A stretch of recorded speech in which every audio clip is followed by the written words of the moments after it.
Welcome to the Essential Sam Harris. This is Making Sense of the Foundations of Morality. The goal of this series is to organize, compile, and juxtapose conversations hosted by Sam Harris into specific areas of interest.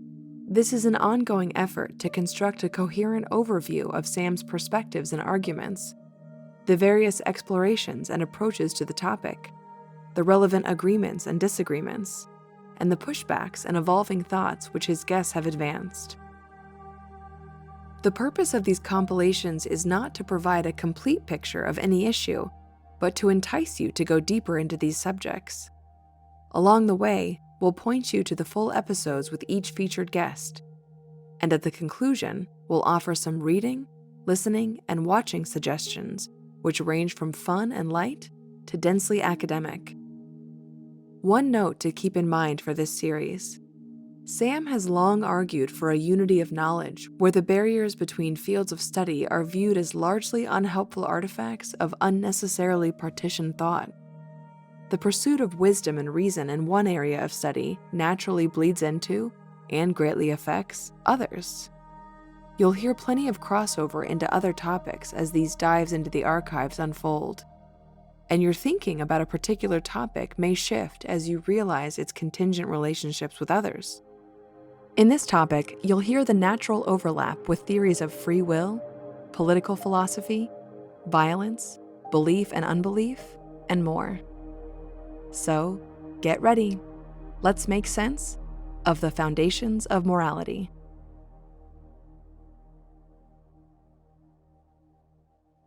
Sam's most important thesis might be the one we'll be exploring in this compilation. It's possibly his most essential argument to grasp in order to understand his positions in the areas of politics, violence, charity, income inequality, and even atheism and religion. He first set the argument down in book form when he wrote The Moral Landscape in 2010. He also delivered a TED Talk which compressed the argument's central themes into a 15-minute presentation. That talk was entitled, Can Science Answer Questions of Morality? Naturally, both the book and the video are recommended to pair with this compilation. As we explore Sam's conversations on this subject from the Making Sense archive, we'll be treading into the exhaustively discussed philosophy of morality. There's an endless taxonomy of positions in this field. The ensuing picture can look like a wildly overgrown and gangly family tree, pointing to countless frameworks with names like consequentialism, utilitarianism, virtue ethics, care ethics, constructivism, nihilism, divine commandment theory, and deontology. But at the base of that tree is a fork that bifurcates the topic fairly sharply. It makes sense for us to start at that primary split and note which limb Sam climbs. Let's label the split with one branch marked as moral realism and the other as its negation, moral anti-realism. The path of moral realism contends that there are such things as objective moral truths. This would mean that, all things being equal, a declaration like the following is objectively true. It is morally better to give food to a starving creature than to withhold the food. It would mean that it's possible for moral statements like this to be right or wrong. And to take it even further, it would mean that the truth of this moral statement would remain true even if everyone were wrong and confused about it. For a moral realist, a statement like, slavery was morally wrong, is not simply a statement of opinion or the suggestion of a distaste for the practice. Instead, it's a contention that the argument has its foundations outside of culture, personal preference, or historical context, and that slavery was, is, and always will be a moral wrong. In philosophical jargon, you could say that objectively true means that it is true from the view from nowhere. You've likely already gathered that the other branch of the tree, the one labeled moral anti-realism, rejects the entire notion of objective statements in morality. It contends that when it comes to moral statements, we don't have any path to access this so-called view from nowhere, and that moral sentiment is always really a matter of evolved preference, species bias, historical bias, or cultural bias. This branch of ethics declares that the quest for a genuine foundation for our moral sentiments and emotions that rests outside of our biases will always result in failure, and that ultimately, all moral sentiments are inescapably subjective, no matter how convincing or widely accepted. Before we go too much further, it's important to note that the outwardly expressed moral attitudes and political positions of realists and anti-realists can strongly cohere. It's entirely possible, even abundantly probable, to find both a realist and an anti-realist arguing that slavery is morally wrong, and to find them both voting for the same political proposition to outlaw the practice. The difference between the two philosophies presents itself when they try to provide their deepest foundational basis for this moral judgment. The realist claims that slavery being wrong is a kind of objective fact, not necessarily exactly like the facts in mathematics or chemistry, but something a bit like them, or at least strongly informed and dictated by those facts, strong enough to be elevated to a factual moral truth. The moral anti-realist might agree that slavery is a moral wrong, but declare that ultimately the foundations for that judgment are anthropocentric biases, evolved emotions, historical context, and strong moral instincts, not anything like a scientific fact. One name you'll hear often in this compilation, and in any discussion on this topic, is David Hume. Hume was a brilliant philosopher from Scotland who did his writing in the 1700s. He formulated what has come to be known as the is-ought distinction, which argued that you can't get an ought from an is. Or, to reword it in philosophical hypothesis form, Hume argued that there is no description of the way the universe is, which tells us how the universe ought to be. This insight is what really fertilizes the entire branch of anti-realism in the field of ethics. You may have already guessed that Sam very confidently moves down the moral realism branch. And while he conceptually agrees with Hume's logic, he considers the confusion that it's caused and its resulting moral subjectivism and cultural relativism to be a kind of ethical and political emergency. Sam asserts that Hume's is-ought insight has led many people to conclude that science really has nothing to say about morality.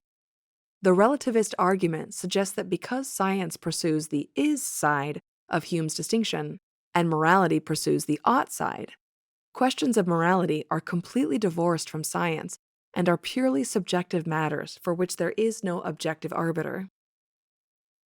Sam points out that this attitude has rendered many otherwise moral and intelligent people mute and blind when it comes to casting judgment on the moral behaviors of others, and especially other cultures.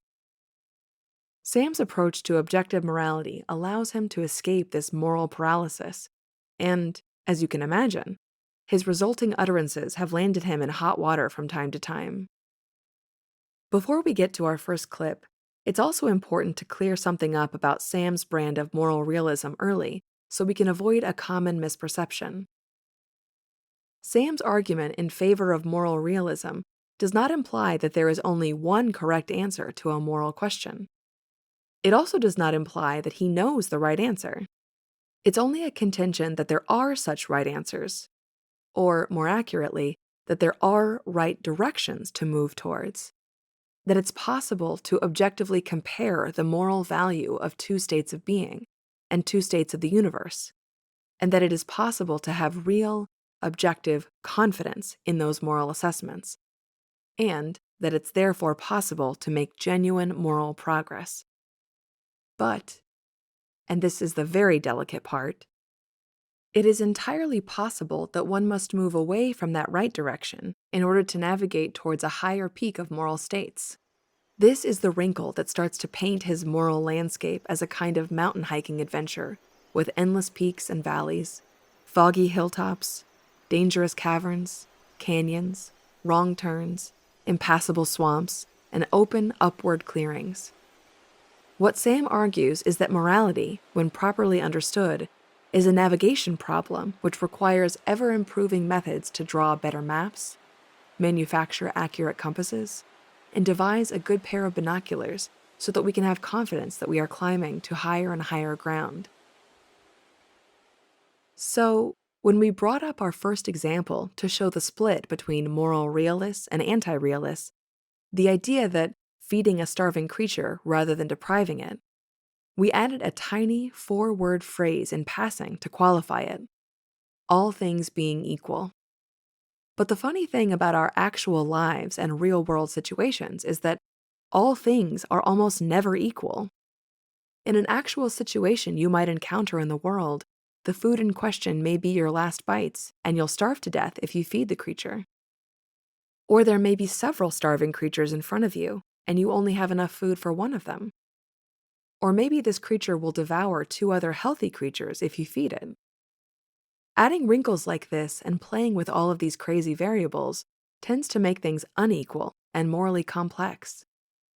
But in an effort to distill and expound upon different moral frameworks and discover psychological and philosophical insights, philosophers and writers have been conjuring up fun and sometimes diabolical thought experiments in situations like this to try to flatten or equalize certain elements and isolate others. We'll be hearing some fun thought experiments, and some not-so-fun ones, throughout this compilation. So let's get to our first clip and introduce a famous thought experiment that we'll be returning to frequently. The clip is a conversation with Australian philosopher Peter Singer, who at this point seems to have the descriptor of world's most influential living philosopher as a permanent addendum to his name. We'll begin with what has become a famous, simple thought experiment that Singer used in 1971 in Philosophy and Public Affairs, an academic journal that was little known at the time. The thought experiment goes like this. Imagine you have just purchased a nice pair of new shoes, and you're walking by a pond. You know this pond well, and you know its depth and probable dangers. It's very shallow. It only comes up to your waist. Suddenly, you see a small child in the pond flailing for her life and struggling. She's clearly in distress and in imminent danger of drowning. Do you run into the pond and rescue her, knowing that you will muddy your shoes and certainly ruin them? If you're waiting for a more complicated or challenging choice, it's not coming. That's the whole story, and that's the whole thought experiment. Nearly everyone responds by saying, "Of course I run into the pond. Who cares about the shoes?" Now, Singer takes that answer and suggests that we, and he's speaking mostly about those of us in the affluent world, that we are all the time in a very similar moral position as the pedestrian walking by the pond. Let's say that the shoes cost $90, and let's also say you already had a pair of perfectly usable shoes at home. This purchase was a luxury. Go back to the moment when you were at the shoe store and looking at them on display. What if, instead of making that purchase, you knew that you could donate that $90 to a charity which had displayed solid data that it could use that money, with a very high degree of probability, to save the life of a child in Eritrea who would otherwise soon die? Is choosing to purchase the shoes anyway a choice that is morally equivalent to strolling past the drowning child and keeping your new shoes shiny and clean while she drowns to death in front of you?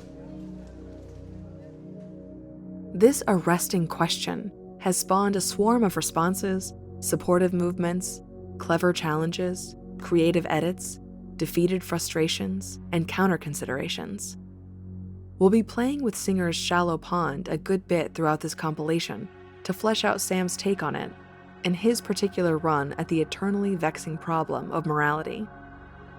An obvious distinction to draw between the moment at the pond versus the moment at the shoe store is something like an act of omission versus an act of commission.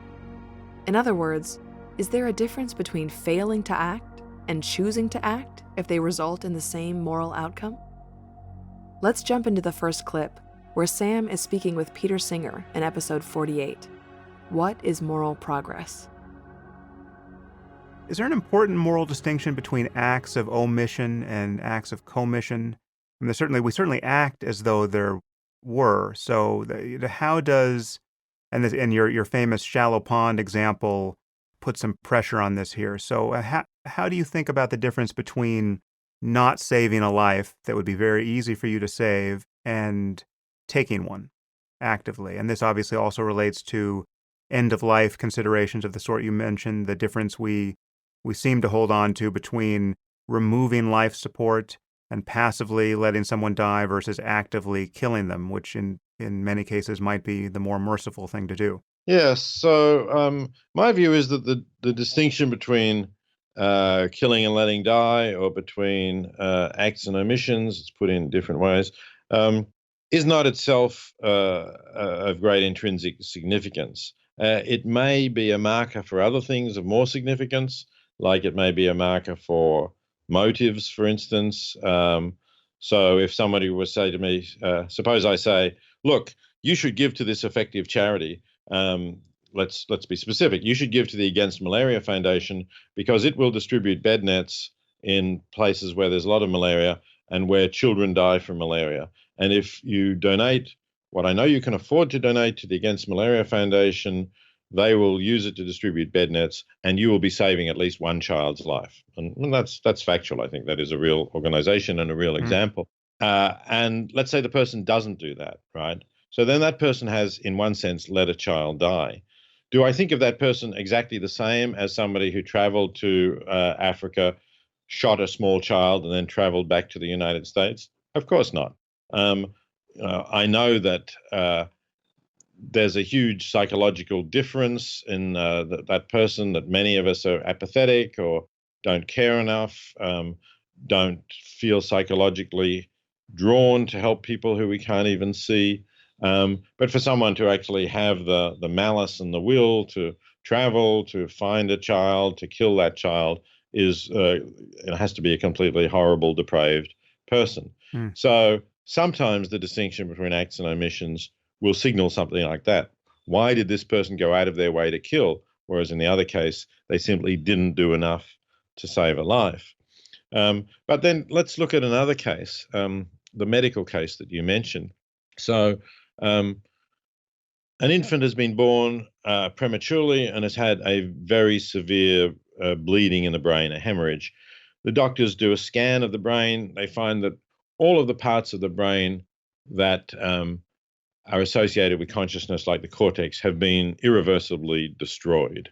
Now, there's two possible things that might happen in these circumstances. One might be that the doctors, after discussion with the parents, say, look, your child really has a hopeless future. They'll survive if we continue to treat them, but they'll just lie in bed all day and never be able to communicate with anyone, probably never have any conscious experiences at all, have to be fed through a tube and so on. And the doctors will then say, and the parents will usually agree, so we could withdraw the respirator. Your baby is too small to breathe on his own.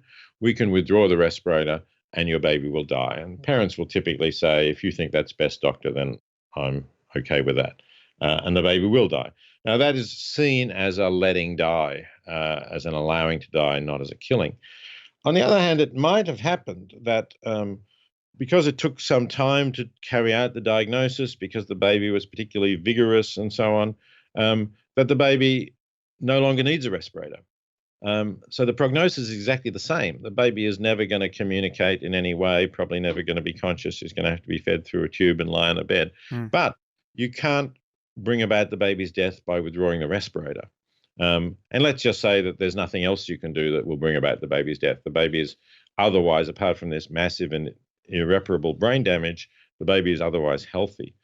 Now, I think that if you're prepared to say that it was justifiable to withdraw the respirator, you ought to be prepared to say it would be justifiable to give the baby a lethal injection so that the baby dies without suffering. There is no moral difference. In both cases, you know exactly what the consequences of your action will be. In both cases, your intention is to bring about the death of the child. Your motivation is equally, I would say, equally good, equally reasonable in both cases. So the means is really irrelevant.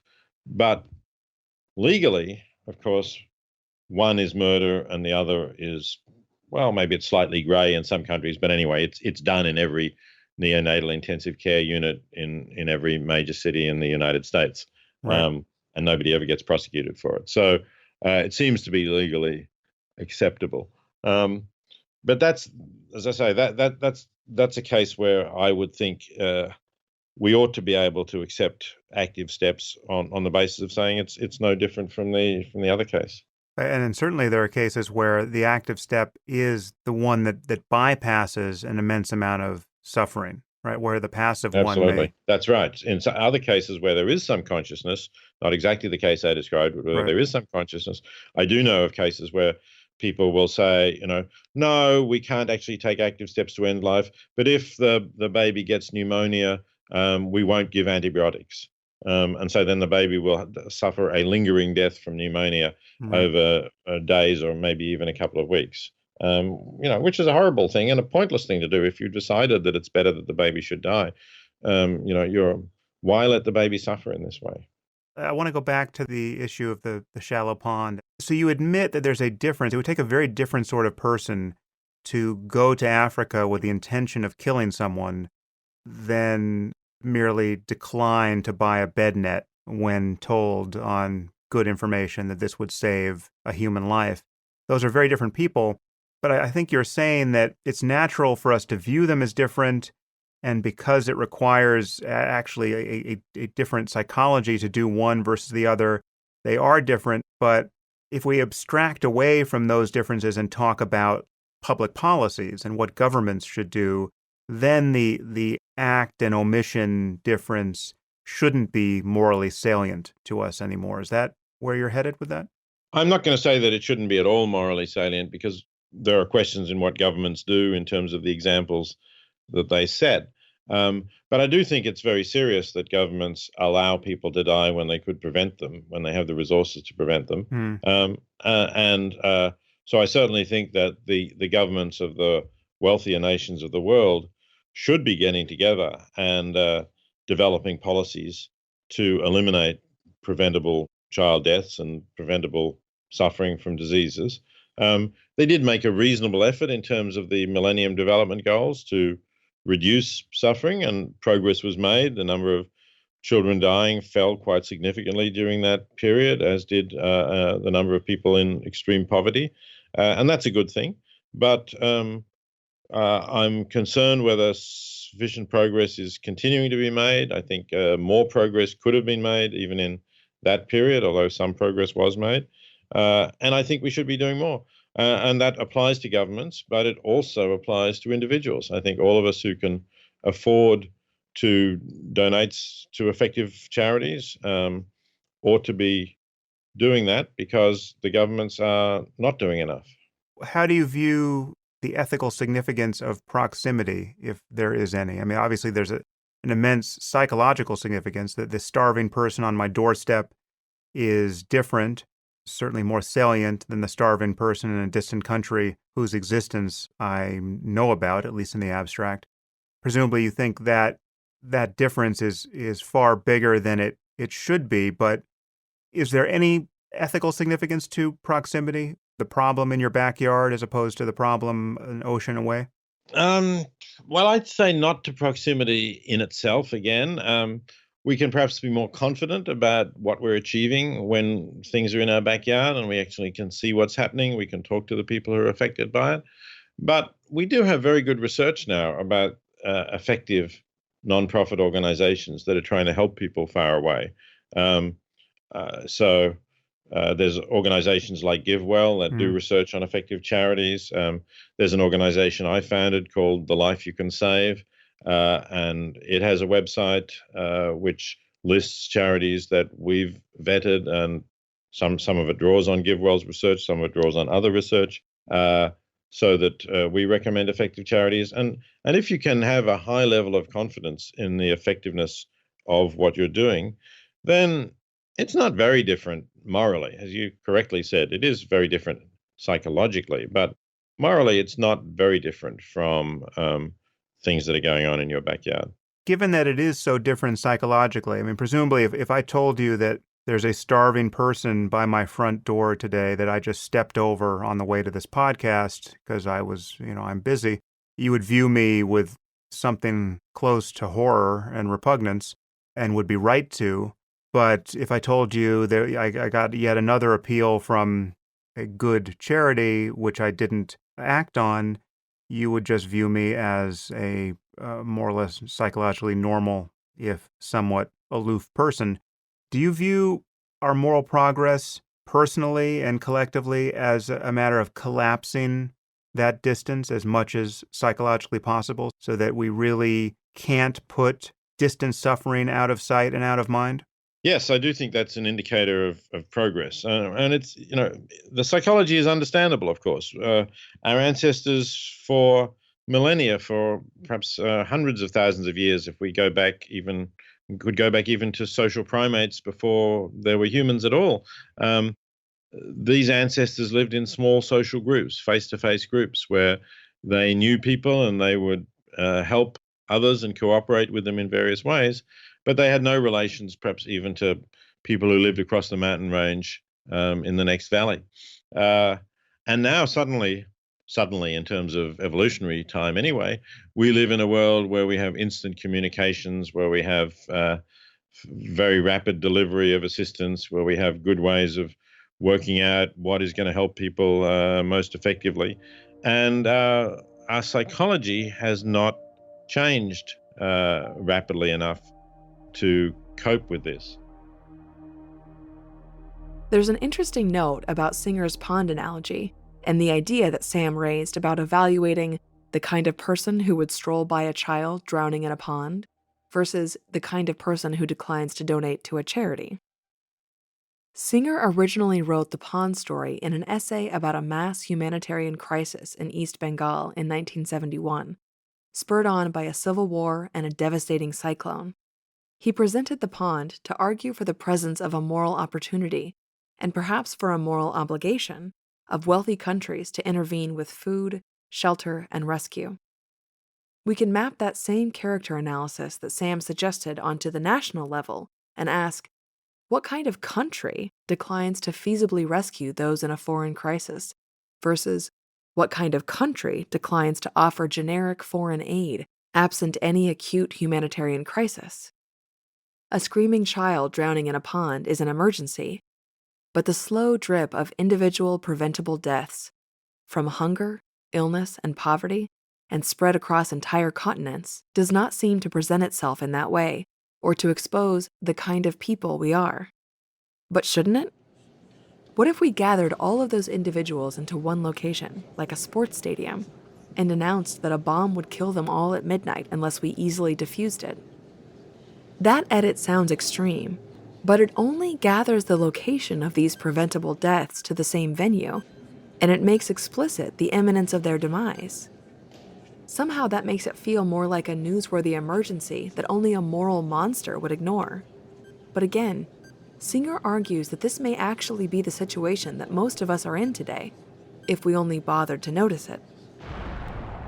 This is the deeply challenging work that the pond analogy does. So, let's stay with that last thread from Sam and Singer's conversation of proximity and the tension between psychology and moral philosophy. Like all moral dilemmas and thought experiments, you can start to tinker with the variables in certain ways that are designed to highlight how your moral intuitions might shift with each edit. For example, replay the pond analogy, but this time you see 5 children drowning instead of 1. They're all at different distances from you, spread throughout the pond. You're quite certain that in the time it will take you to reach and rescue one of them, the other 4 will drown and die. Which do you go for? Assuming you're still willing to ruin your shoes. Maybe you decide that flipping a coin is the best method.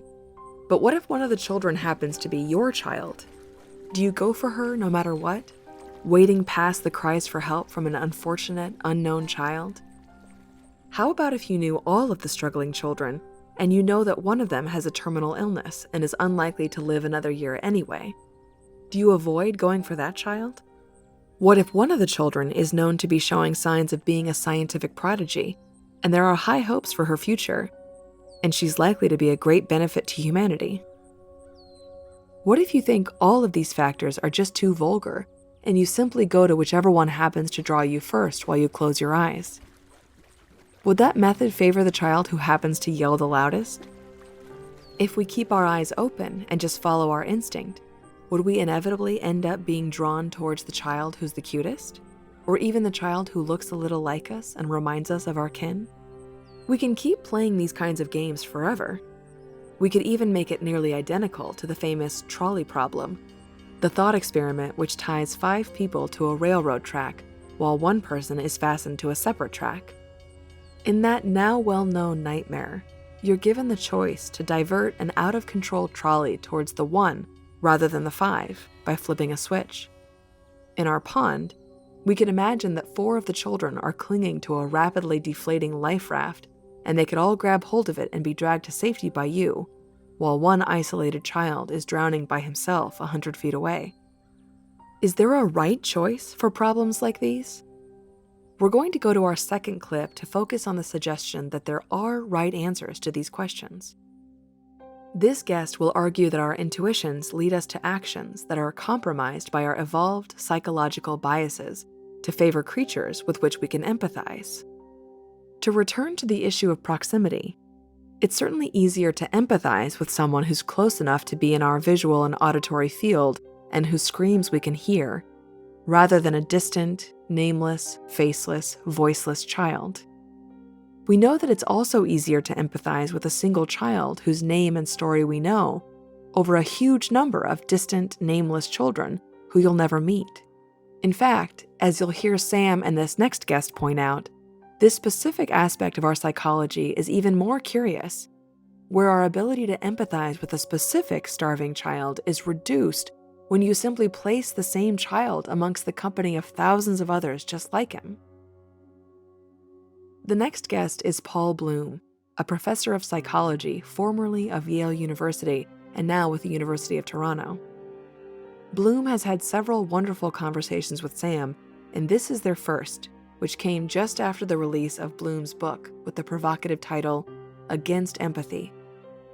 In it, he argues that our much ballyhooed capacity for empathy is not the clean moral panacea which it is sometimes advertised to be. In fact, it may often be more of a bug than a feature when it comes to our moral reasoning. Here is Sam with Paul Bloom from episode 14, In Cold Blood. You've come down very much on a side of a controversy that most people didn't even know existed, which is that empathy in many cases is harmful and is not a good piece of software if you want to be a reliable moral actor in normative terms. So tell me about what you've said about empathy, and let's get into the details.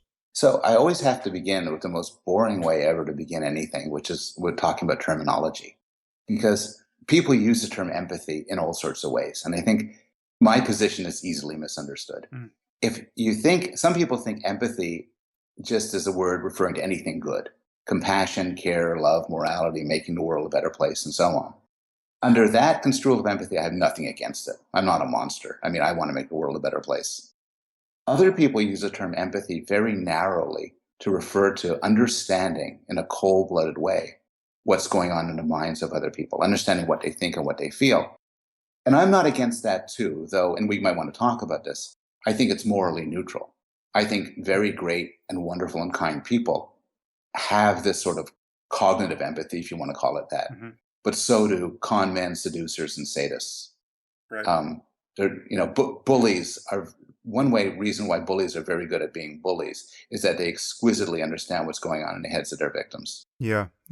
That's often misunderstood, by the way. We should just footnote that this form of cognitive empathy that you've just distinguished from the other form that you're about to describe is something that psychopaths have in spades.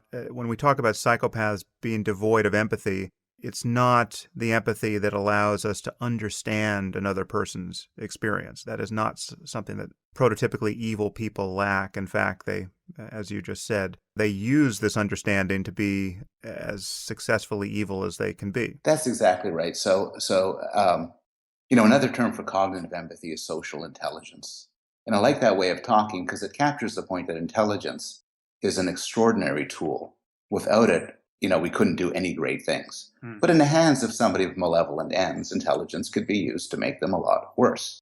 And I think that social intelligence is exactly like that. Mind reading, another term for it, is a tool that could be used any way you want it. And the very best people in the world have tons of it, and so do the very worst people in the world. So the sense of empathy I'm using, and this actually matches what most psychologists and most philosophers how they use the term, is empathy is in the sense of what Adam Smith and David Hume and other philosophers call sympathy. And what it refers to is feeling what other people feel. So if you're in pain and I feel empathy for you, I will feel to some degree your pain. If you're humiliated, I will feel your humiliation. If you are happy, I will feel your happiness. And you could see why people are such fans of this. It brings me closer to you. It dissolves the boundaries between me and you. And there's a lot of psychological research showing that if I feel empathy towards you, I'm more likely to help you. Dan Batson's done some wonderful studies on them, and I don't contest that at all. But the problem with empathy, and one of the problems with empathy, there are many, but the main problem is it serves as a spotlight. It zooms me in on a person in the here and now. And as a result, it's biased, it's parochial, it's short-sighted, and it's innumerate. One way I put it is, it's because of empathy that governments and societies care so much more about a little girl stuck in a well than about millions or more people suffering and dying through climate change. It's because of empathy, at least in part, that we freak out and panic over mass shootings, which, however horrible, are a tiny proportion of gun homicides in America, 0.01% roughly. Yeah. I mean, if you ask people, they would say mass shootings are the most terrible things there are. And I live in Connecticut. Newtown's not that far away. After the Sandy Hook killing, people were, including me, were deeply upset.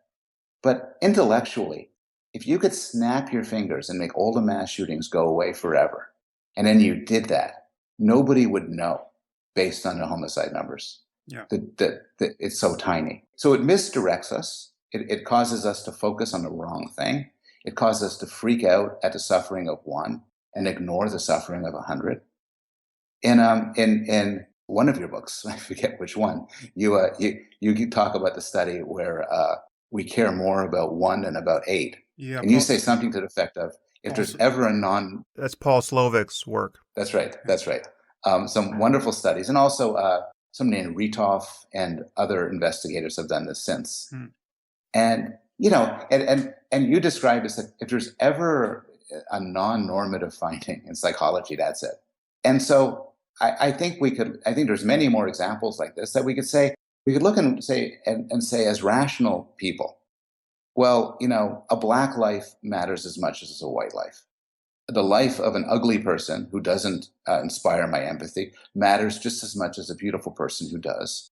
And the lives of 100 matter more than the life of one. Especially, and this is the amazingly non-normative finding from Slovik's work, is that especially if those 100 include the one you were caring about. So I mean, you can set up this paradigm where you show a reliable loss of concern when you add people to the group. So you start with one little girl whose story is very emotionally salient and people care about her to a maximal degree. And then you add her brother to the story and people care a little less. And then you add 8 more people to the story, keeping the same girl, and people's care just drops off a cliff. That's truly amazing. It's not one attractive girl versus 100 faceless people. It can be the one attractive girl along with the 100, and you care less. It's a magnificent and horrible finding. And I've long championed the forces of reason and rationality and moral judgment. I think far more than many social psychologists that were capable of that. And so there's an interesting duality here. On the one hand, our gut feelings push us towards the one girl and not the 100, even if the 100 includes the girl. On the other hand, we're smart enough to recognize, when we put it in this abstract way, that that's a moral mistake. In some way, you could view the moral mistakes caused by empathy as analogous to the mistakes in rationality that people like Danny Kahneman have chronicled, Hmm. where you see people just, you get these puzzles and you ignore the base rates and you get things all messed up. And then when you step back and look at it and do the math, you realize, wow, that was a mistake. My gut led me in the wrong way. Visual illusions are another case. It looks this way, but it isn't. You take out the ruler and you measure it, and although the lines look like they're different lengths, they're the same. So we have this additional capacity to do this, both for things that connect to the external world like vision, but also for morality, where we have standards of reason and consistency. And we could use this to say, wow, our empathy is pushing us in the wrong direction. Yeah. So now, do you see us correcting for this in a way that is adequate to the magnitude of the moral error, or is our way of correcting for it more haphazard than that? Our way of correcting this is always haphazard, but the analogy I make is with racism. So we know we have racist biases. Many of us have explicit racist biases, but there's a lot of evidence for implicit racial biases, biases that we don't know we have even, but that influence us in all sorts of ways. So what do you do? So suppose if you think racism is okay, then there's not a problem. But suppose, as you and I do, we think racism is wrong. So what do you do about it? Well, the answer is not you try harder. We know trying hard doesn't work for these sort of biases. But there are different sorts of fixes. So in fact, for biases, often there's technological fixes. One story, this may be apocryphal, but it's a good story, is that symphony orchestras were heavily biased in favor of men because they claimed that, the people making judgments, who were both men and women, said men just sound better. They have stronger, more powerful styles. So what they did was they started auditioning people behind a screen. Mm-hmm. And then the sex ratio became more normal. So this is an example of you got a bias, you don't like it, and so you try to fix the world so it doesn't apply. And I could imagine similar things happening with empathy, where you change laws and policies so that empathy plays less of a role. Bloom and Sam agree quite a bit on a lens of morality and how we ought to work to discover and then mitigate our worst built-in psychological impulses when making moral decisions. But to underline the distinction between what Bloom was calling cognitive empathy and other forms of concern for others, let's note the subtitle of Bloom's book, which is The Case for Rational Compassion. Bloom's argument is a fascinating counter to the common advice to trust your gut when it comes to difficult moral decisions. Gut versus reason, or heart versus head, are colloquial phrases that people use to express the tense boundary between our evolved instincts and our rational moral reasoning. We're going to continue to trace our way along that boundary in this compilation, and this time we'll jump back towards the philosophical side of things. To return to our initial taxonomies of moral philosophy, we should zoom in on another major fork in the tree. This is the split between consequentialism and deontology. Consequentialism focuses its moral analysis on the likely outcomes of actions, while deontology, by contrast, sets out principles and laws which ought not be violated regardless of the outcome. The classic example used to put pressure on that point is this one. Let's say that you follow a rule that lying is morally wrong. In fact, lying is always morally wrong, and one should never do it. This is a deontological rule. Now, let's say that you're hiding Jews under the floorboards, and a group of Nazis knock on your door and ask if you're hiding any Jews. Should you violate your rule and lie to them? The consequentialist, of course, urges that you should, because the terrible consequences of telling them the truth outweigh any kind of harm you might be doing by lying to the officers. Consequentialism can be thought of as a kind of elaborate pro-con list where we imagine counterfactual universes and weigh them against each other. If you listen to the full conversation between Sam and Singer, you'll hear them debate the morality of the United States dropping 2 nuclear bombs on Japan to end World War II in this way. To evaluate the morality of this action, the consequentialist would attempt to add up the harms, benefits, and outcomes of this action against the harms, benefits, and outcomes of not dropping the bombs. There are weaknesses and vulnerabilities to consequentialism, though. First, one can't be sure of when to stop adding up the benefits. For example, is the modern thriving Japan a consequentialist outcome of the bombing somehow? Or is that unrelated and too far removed to be considered in our analysis? If the bombs hadn't been dropped, would the harms of a prolonged, expensive, and bloody conflict in Japan be a certainty? How many lives lost in that counterfactual universe would have to add up to the body count of the bombs themselves? An equal number?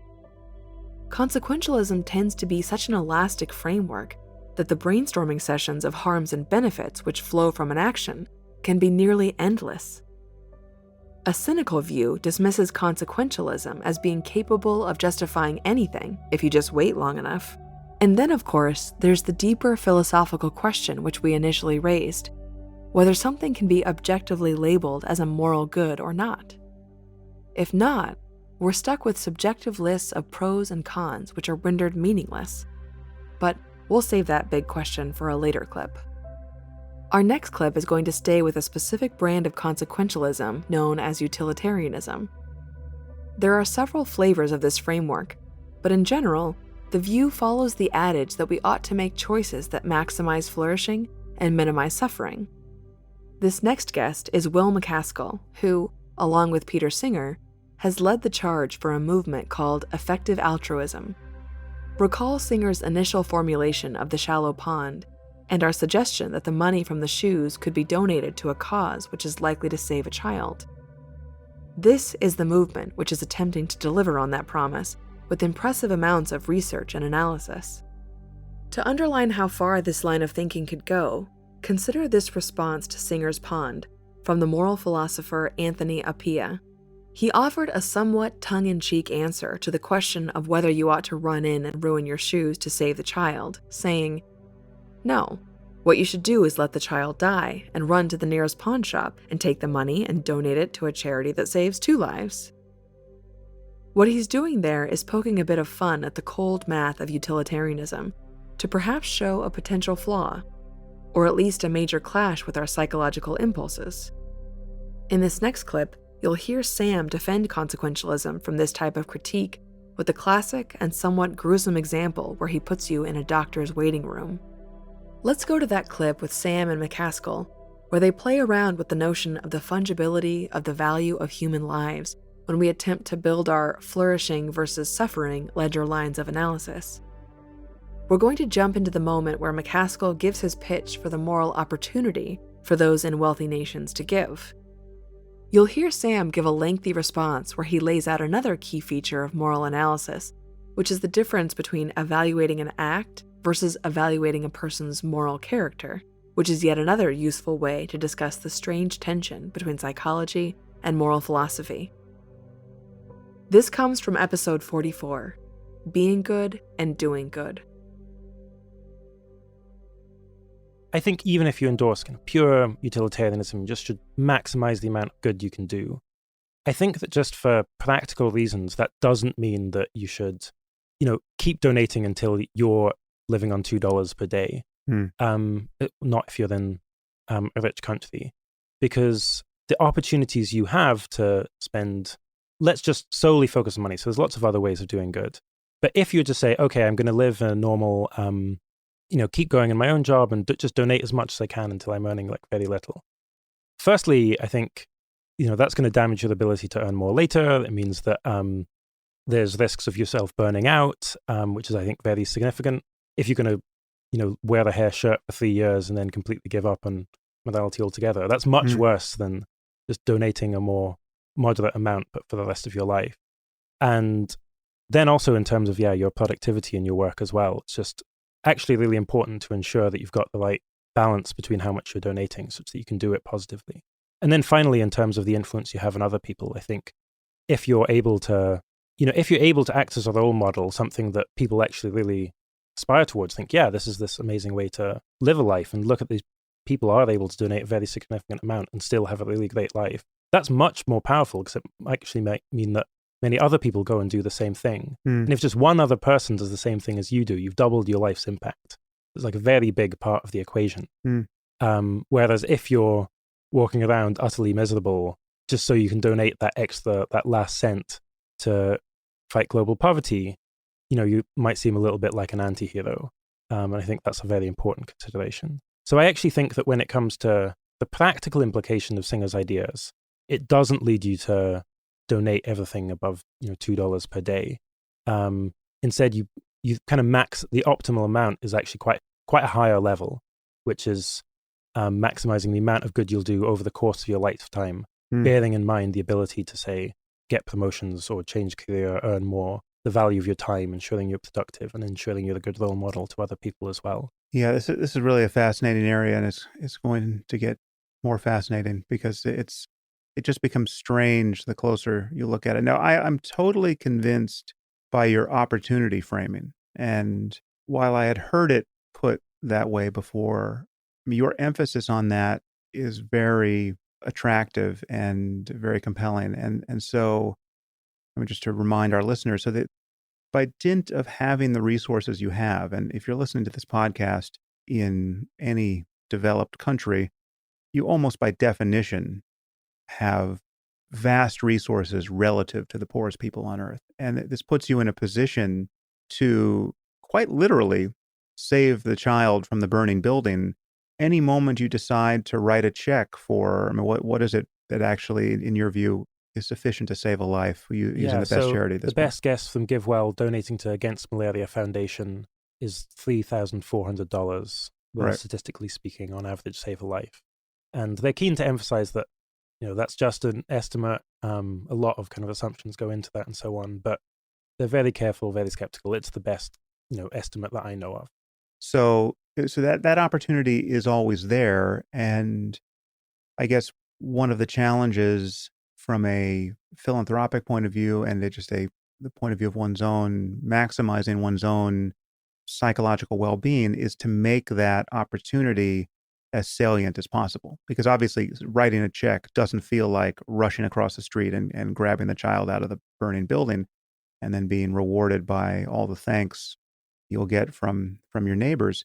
But if you could fully internalize the ethical significance of the act, something like that reward is available to us. At least that's what you're arguing. I'm convinced that is a good way of seeing it. And so therefore, taking those opportunities more and more and making them more emotionally real seems like a very important project for all of us who have so much. The other side, the Singerian obligation side, I think is fraught with other issues. And so I just want to explore this a little bit. The problem we're dealing with here is that we are beset by many different forms of moral illusion where we effortlessly care about things that are, in the scheme of things, not all that important and can't be goaded to care about things that are objectively and subjectively, when you actually connect with the lives of the people suffering these conditions, the most important problems on earth. And the classic example is, a girl falls down a well.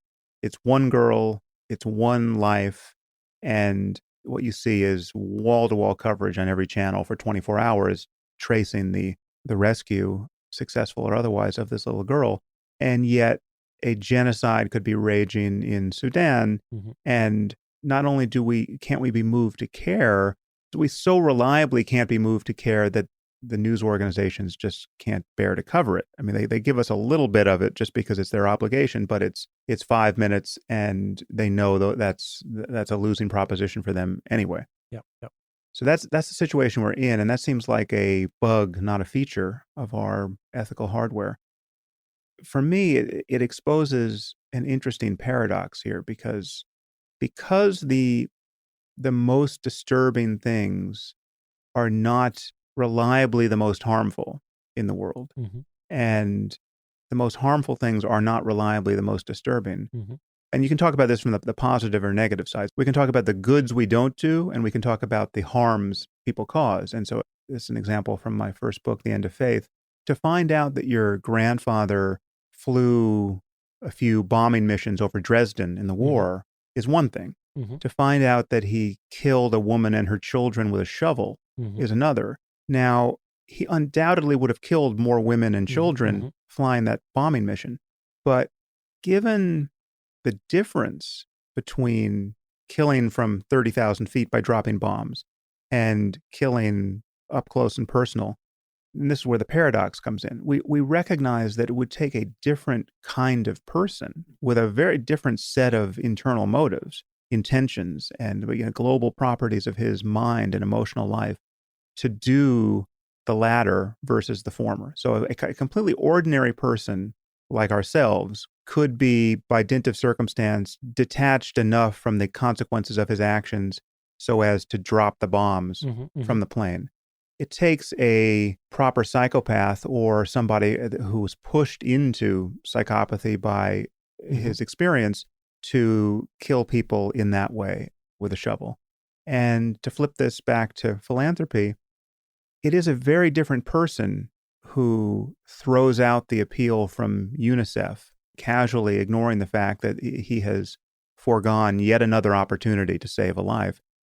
That person is very different from the person who would pass a child drowning in a shallow pond because he doesn't want to get his shoes wet. And so the utilitarian equation between, a life and life, which Singer's obligation story rests on, doesn't acknowledge the fact that it really would require a different person to ignore suffering that was that salient, or to perpetrate, in the case of creating harms, suffering that's that salient. And yet we're being asked to view them as equivalent for the purpose of parsing the ethics.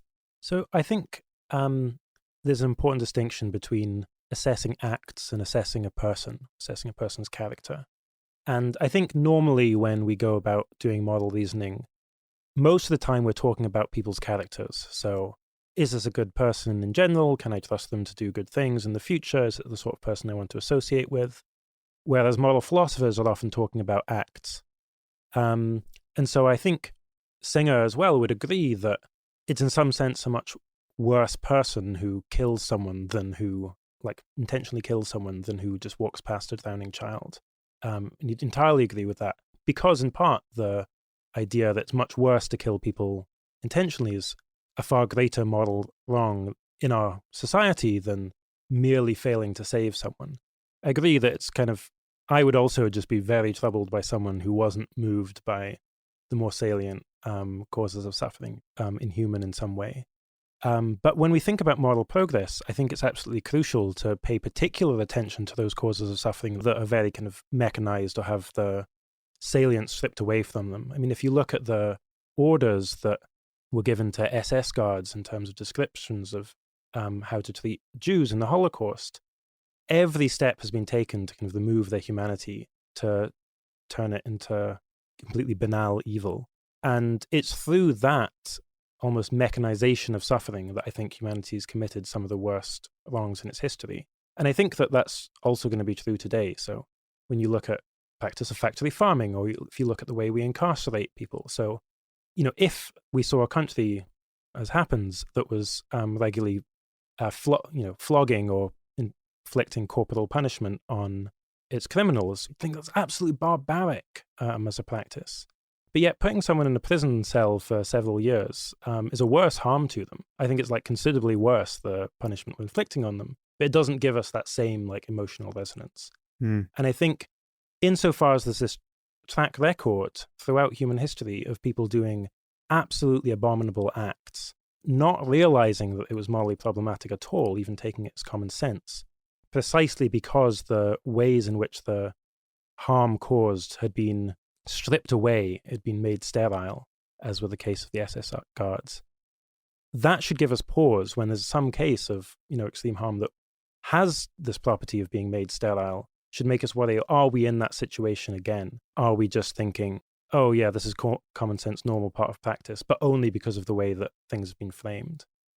And the really powerful thought, I think, from Singer's arguments for thinking about extreme poverty is, well, maybe we're in that situation now with respect to us in the West compared to the global poor. So if we look back to think of Louis XVI or something, or imagine some monarch who's incredibly wealthy with his people starving all around him, think, God, that's absolutely horrific. It's doesn't seem so different from the way that we are at the moment. Everyone in a rich country, in the US or UK, is in the, basically most of the population are in the richest 10% of the world's population, even once you've taken into account the fact that money goes further overseas. I imagine most of the listeners of this podcast are in the top few percent. If you're earning above $55,000 per year, you're in the richest 1% of the world's population. And this is a very unusual state to be in. It's only in the last 200 years that we've seen such radical divergence between rich countries and the poorest countries in the world. So it's not something that our moral intuition, I think, is really caught up to. But in the spirit of thinking, well, what are the ways in which we could be acting in a way that seems radically wrong from the perspective of future generations, but that we take for common sense? I think Singer's definitely put his finger on a possible candidate, which is the fact that we, have what by historical standards and global standards is immense wealth, immense luxury. And it's currently like common sense or normal just to use that on yourself rather than to think of it as, in some sense, resources that really belong to all of humanity. If you're getting a sense that the demands of maximizing flourishing with detached mathematics are just too impossibly high, and that a utilitarian mindset requires an attitude which unrealistically, or even inhumanely, strips oneself of the fruits of psychological reward or luxurious creature comforts, then you are successfully approaching the tightest knot in moral philosophy. Before we leave Sam's conversation with MacAskill, we're going to quickly jump to a brief moment where Sam attempts to marry the psychological aspects of a person's character with the philosophical framework of consequentialism by reminding us to broaden the scope of important knock-on effects in society that should be considered. This equation is key to threading the needle of this conversation and understanding how everything can ultimately resolve to consequences.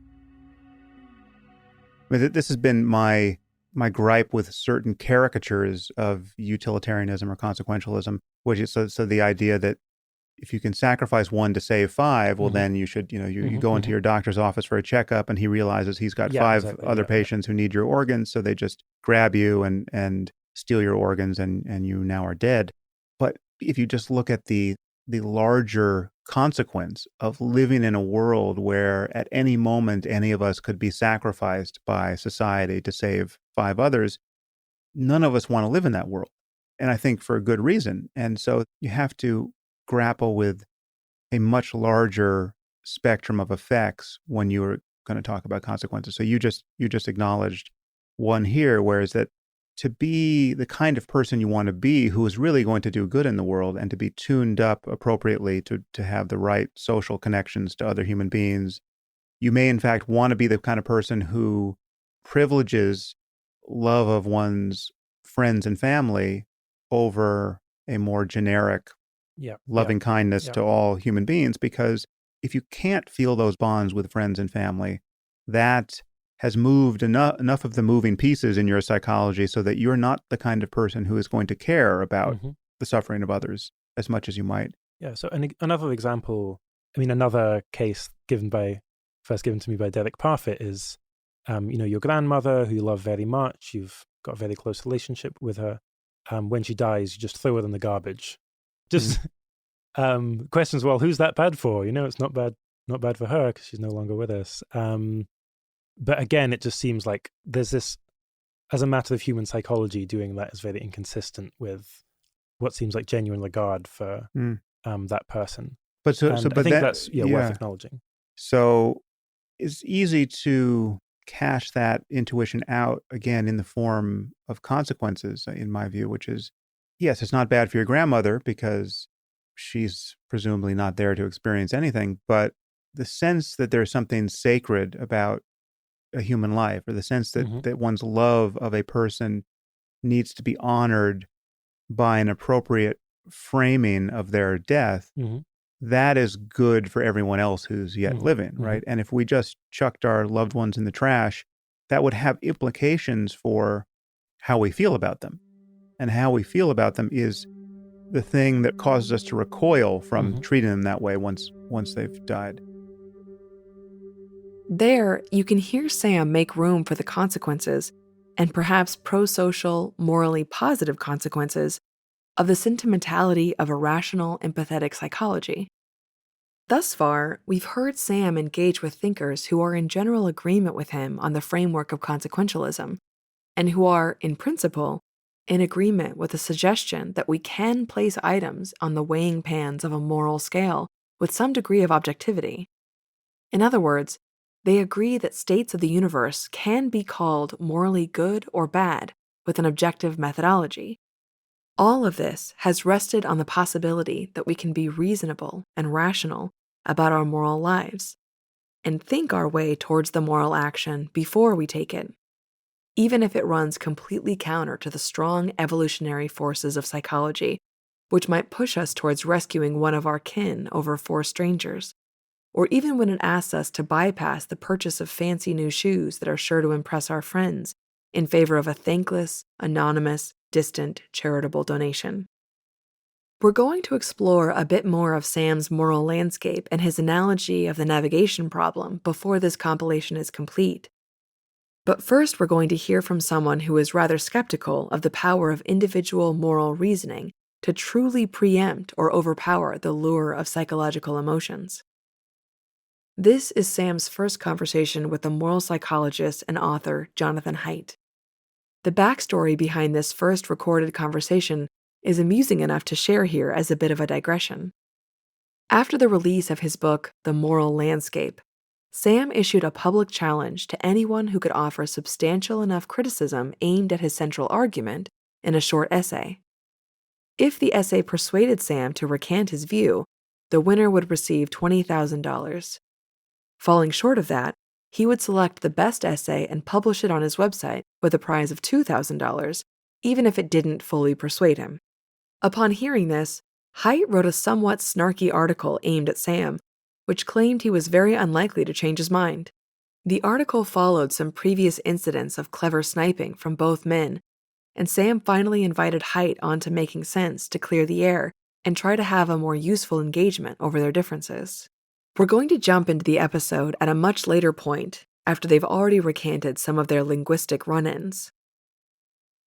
This pattern of attempting to directly engage with critics and would-be intellectual enemies is something that Sam has tried to do at various points of his public career, with varying degrees of success. It's fair to say that the effort with Haidt has been more than worth it and very fruitful to both of them. They've engaged in several interesting conversations on the podcast, and their styles and analysis do seem to cohere well, even though their respective emphasis in moral analysis pulls in different directions. You'll hear the 2 men grab that rope and start the tugging, as each attempts to assess if man really is the rational animal, as Plato once famously claimed, or if man is the rationalizing animal, forever deluding himself that he reasoned his way into moral positions, which are really better explained as post hoc justifications for psychological preferences they had in the first place. This is Sam with Jonathan Haidt from episode 31, Evolving Minds.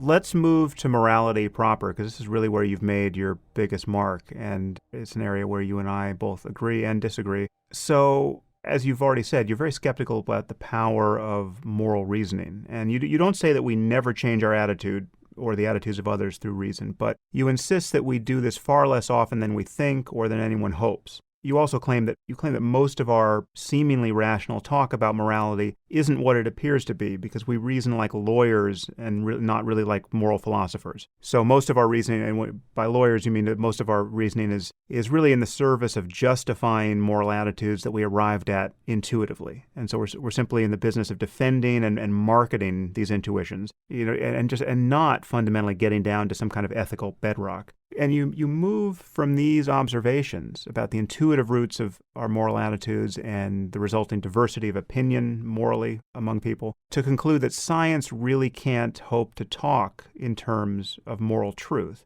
Firstly, have I summarized that basic skepticism accurately? Yes, I would only add that my skepticism is not about reason in general. It's about individual reason, the power of an individual to reason. If you set systems up correctly, and this is what's so brilliant about science, if you set systems up correctly so that you have institutionalized disconfirmation, so that each scientist who's totally motivated to prove himself right goes out there and proves himself right, but then you have others to push back. And this is a reasoned process. We really do make our points not by threat, not by force, not by money. We make them by making arguments. And over time, the system sorts out the better from the worse. So if you think about reason as an emergent property of a system that's set up well, then I'm a big fan of reason. As for morality, yes, I think that the basic psychology that what we're finding in social and cognitive psychology is motivated reasoning, and we're just not that good at weighing the evidence on both sides. Rather, what we're really good at is we start with a proposition and we ask, must I believe it? Am I forced to believe it if you don't want to believe it? And then we look for evidence that it's wrong.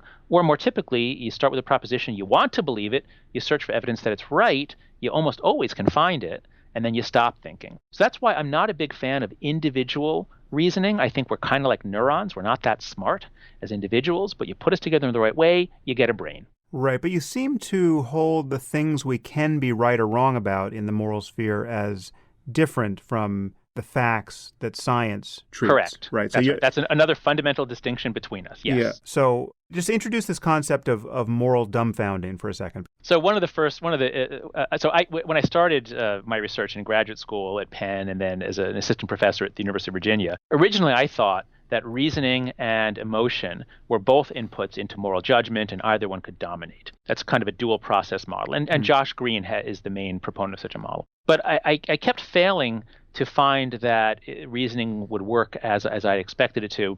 And I kept finding that sort of the people's gut feelings tended to drive the reasoning. And so I would make up these stories that would pit reasoning about harm versus gut feelings. And so one of the stories was about a brother and sister who are on vacation, from summer vacation from college. They're traveling alone together in France. They staying in a cabin by the beach. They decide one night it would be interesting and fun if they tried making love. They use 2 forms of birth control just to be sure. They enjoy it, but they decide not to do it again. They keep that night as a special secret between them, which makes them feel even closer. What do you think about this? Is that okay for them to do it? And almost everybody says no. And then the experimenter would say, okay, well, why? Tell me why. And at that point, everybody comes up with a reason. Nobody says, well, gosh, I don't know. I can't explain it. Everyone comes up with a reason. But the experimenter would say, well, okay, yeah, true, birth defects, that's a good reason. But, if they're using birth control, like if they could be sure that there's no baby to come, then is it okay? And nobody would say, oh, yeah, sure. If there's no baby, then it's okay. Rather, if you knock down the reason, they say, oh, okay, yeah, well, let me see. Okay, oh, how about this? Yeah. And they come up with the second reason. You knock that down. And after you do this a few times, then eventually people say, gosh, I don't know. I can't explain it. I just feel it's wrong, and I don't know. I can't explain it. So that's moral dumbfounding. And that I took as evidence that gut feelings can support a moral judgment, even in the absence of any articulable reason. Right. But what I always read you as suggesting there, and correct me if I'm wrong, is that you move from that fact to suggest that there clearly can be no truth of the matter, right? The fact that people will hold... Wait. No, I don't think I ever do that. I would not say that the existence of moral dumbfounding tells us nothing about whether or not there's moral truth. You and I disagree about moral truth, but that's unrelated to dumbfounding. That's more of a philosophical argument about the different kinds of things that are true. Well, that's an implication I wouldn't want you to draw, and if you don't draw it, that's great. Let's talk about, I'm very fond of this term anthropocentric versus non-anthropocentric truths. Should we talk about that? Well, let me just connect it to another term that people are aware of, moral relativism. Would you consider yourself a moral relativist? No, but I'm also not a moral realist. So no, I'm not a moral relativist. I think there are moral truths, but they are not the same as the truths of chemistry and physics. So, and just to get everyone up to speed on what we just said, the idea of moral relativism is, this can mean many different things, and it's a little confusing. I mean, in some ways, even my own view can be called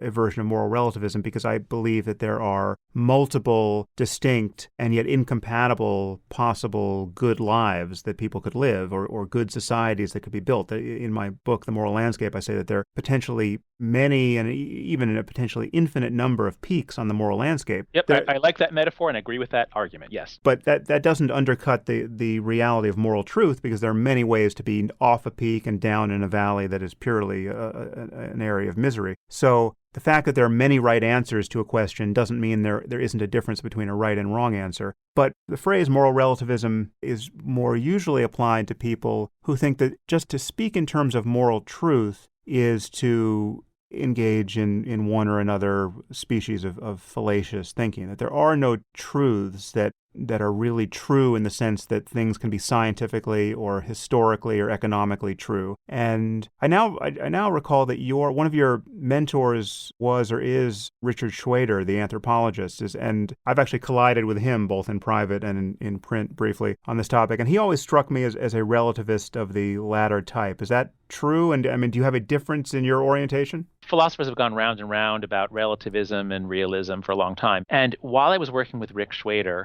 when I was a postdoc at the University of Chicago, the first thing he had me read just about was an essay by the philosopher David Wiggins, which completely changed my thinking about this, and I've never had a reason to change it since then. Wiggins simply introduces this distinction between different kinds of facts. There are anthropocentric facts, which are true only because of the kinds of creatures we are, and there are non-anthropocentric facts, which are true regardless of the kinds of creatures we are, regardless of whether we ever evolved or existed. So the Earth is the third planet from the sun. If aliens come here, they'll find that. Copper is a better conductor of electricity than aluminum. It doesn't matter if we never invented electricity. That is still true. So the kind of truths that you talk about in the moral landscape, you're mostly focused on the truths of the natural sciences. We all agree those are true. Those are true facts. They're true regardless of human participation in them. And the question is, are moral facts the same kinds of facts as those? You say yes, I say no. But that doesn't make me a relativist, because there are many other kinds of facts. So the clearest case for me is facts that emerge because of our interactions with each other. So if I say to you that silver is more valuable than gold, now I'm perfectly free to say I like silver more than gold, but that's not a claim about a fact. But I'm going to tell you right now, Sam, gold is more valuable than silver. That's not my opinion. That's a fact. Now, that's not a fact of the natural sciences. It's not true on other planets. It's an emergent fact because we interact with each other in certain ways. Well, it's socially constructed. Yes. No. Social construction means that we attach certain meanings to it, like, cancer is a mark of moral depravity or something. People have thought that was a social construction. This is an emergent truth, and emergent truths can be true even if people don't even know that they're true. So markets can yield prices, and prices can move even if people aren't really aware of the movements of the prices. Well, yeah, but that's true. But markets are still social construction. I mean, so like money is a social construct. That's right. Yes. So true. Markets are human creations, but as markets interact, they generate economic facts. Let's take a more challenging one. Should women have equal political rights?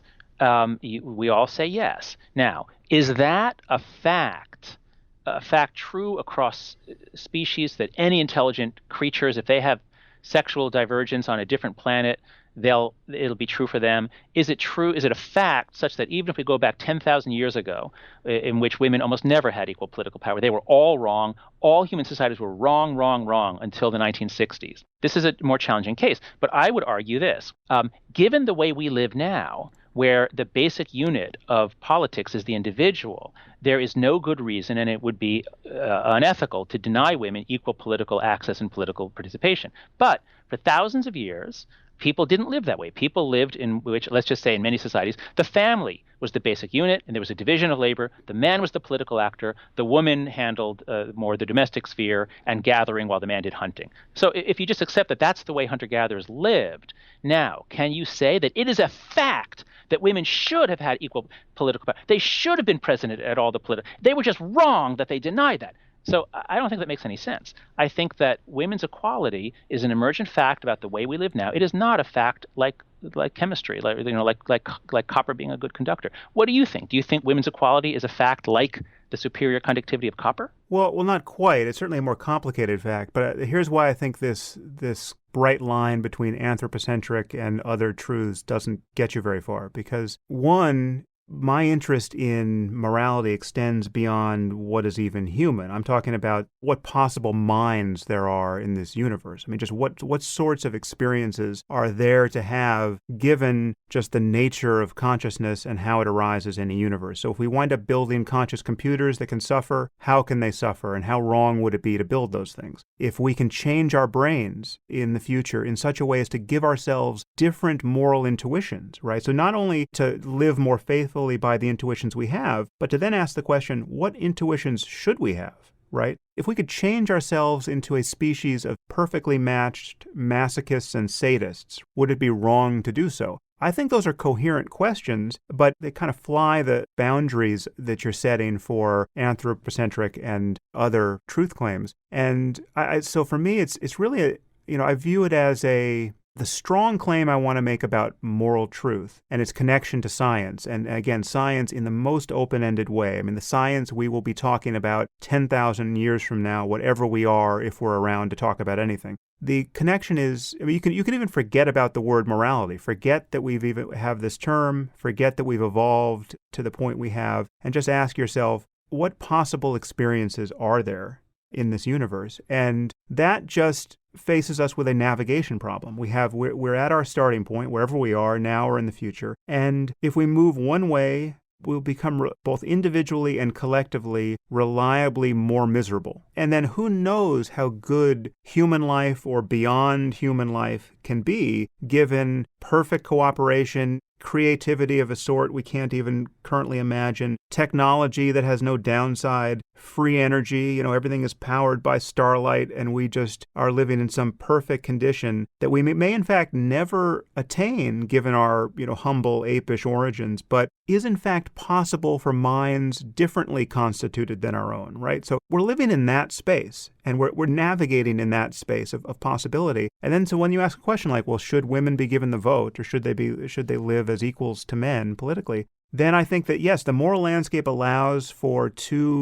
very likely allows for incompatible, but possibly equally flourishing conditions where in some societies, women, for whatever reason, decide they don't really care about politics and they just want to be the best moms possible. And they have made that choice for reasons in this counterfactual history that are slightly different than our own. And, I could imagine some conditions still of flourishing there that is every bit as good as the one we are attempting to navigate toward. But given where we are and given our history, I would agree with you that obviously having women be the political equals of men is the right thing, and everyone else in our current world committed to some other project there is obviously doing it for reasons that are rationally and ethically indefensible, and creating some rather, again, I'm happy to use these certainty terms, creating rather obvious harms in their own societies, both to the boys and the girls, and the women and the men.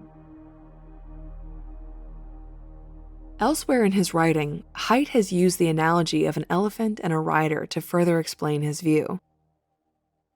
The analogy says that we only imagine that we are guiding and steering the beast, but really, it's taking us places of its own accord while we convince ourselves that that's where we wanted to go all along. The elephant, in this case, is the beast of psychology, made up of all our biases, conformities, gut reactions, evolved moral emotions like disgust, romantic and sexual attractions of all kinds, and our genetic makeup. Of course, as you also heard, neither Sam nor Haidt completely reject the other's view. Sam, with reference to the influence of psychology in our moral reasoning, or Haidt, with reference to the power of moral reasoning to precede or occasionally supersede psychological biases, especially in terms of group dynamics and social systems. Many of their desired political positions cohere. The importance of their debate and difference, as much as there is one, might be about exactly what kind of interventions might be recommended to achieve those desired outcomes.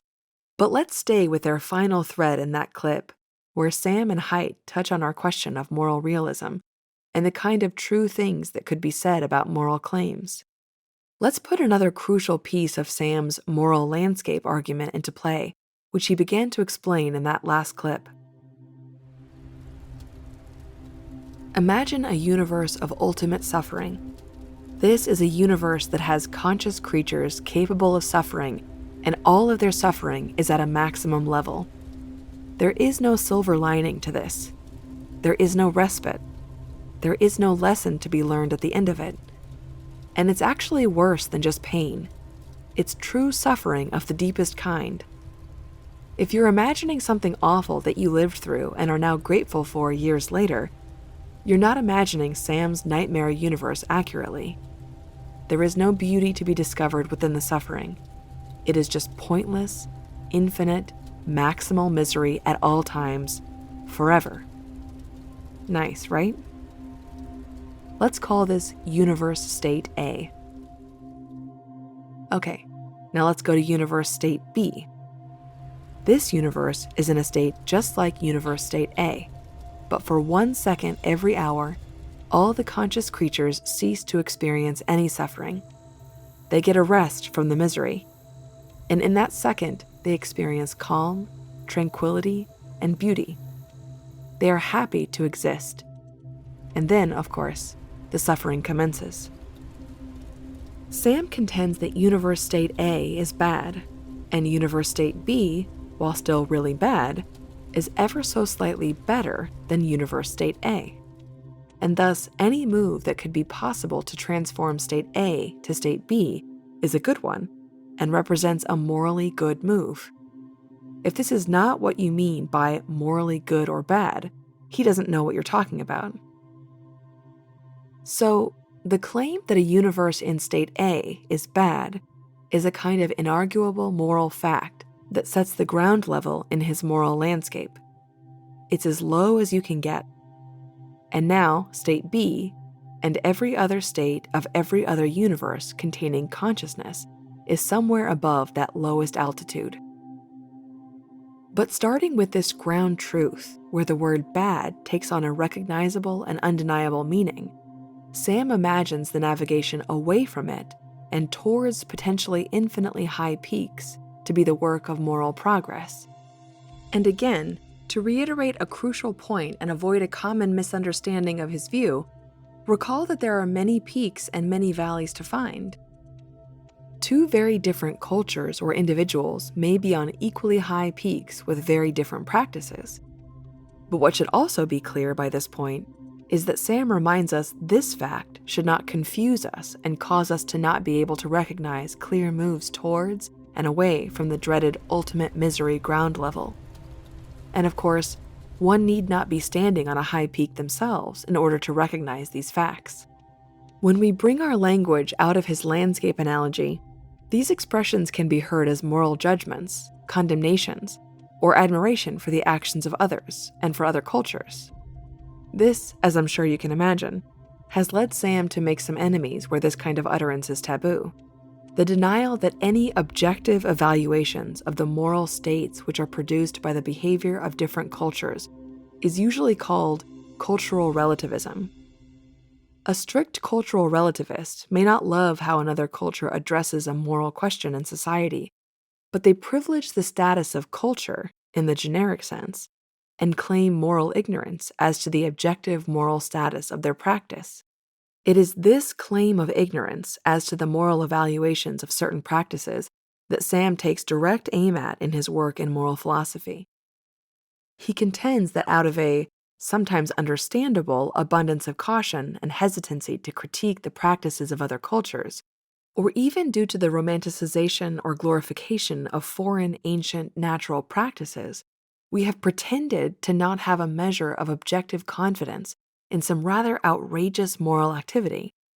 We tend to shrug at the moral evaluation of certain behavior so as to not offend or trespass upon strong taboos against the critique of cultural practices of religion, especially when we might carry our own guilty conscience or histories of moral error.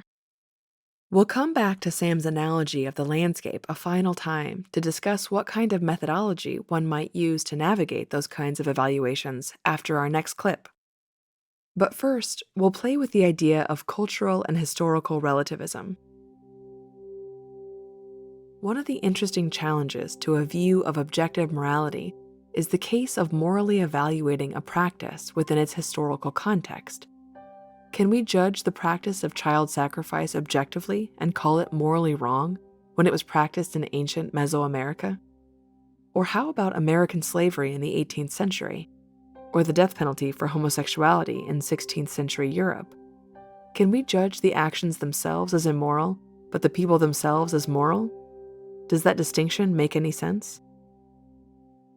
Let's listen in on a clip where Sam engages with someone who provides a bit of a defense for historical context, or at least urges us to consider just how difficult it is to judge moral actions given the historical context in which they've emerged. This particular clip is from 2015, and it rehashes some political entanglements from that time which are still very relevant. In the clip, you'll hear Sam wonder out loud if it's possible for someone to want the wrong things.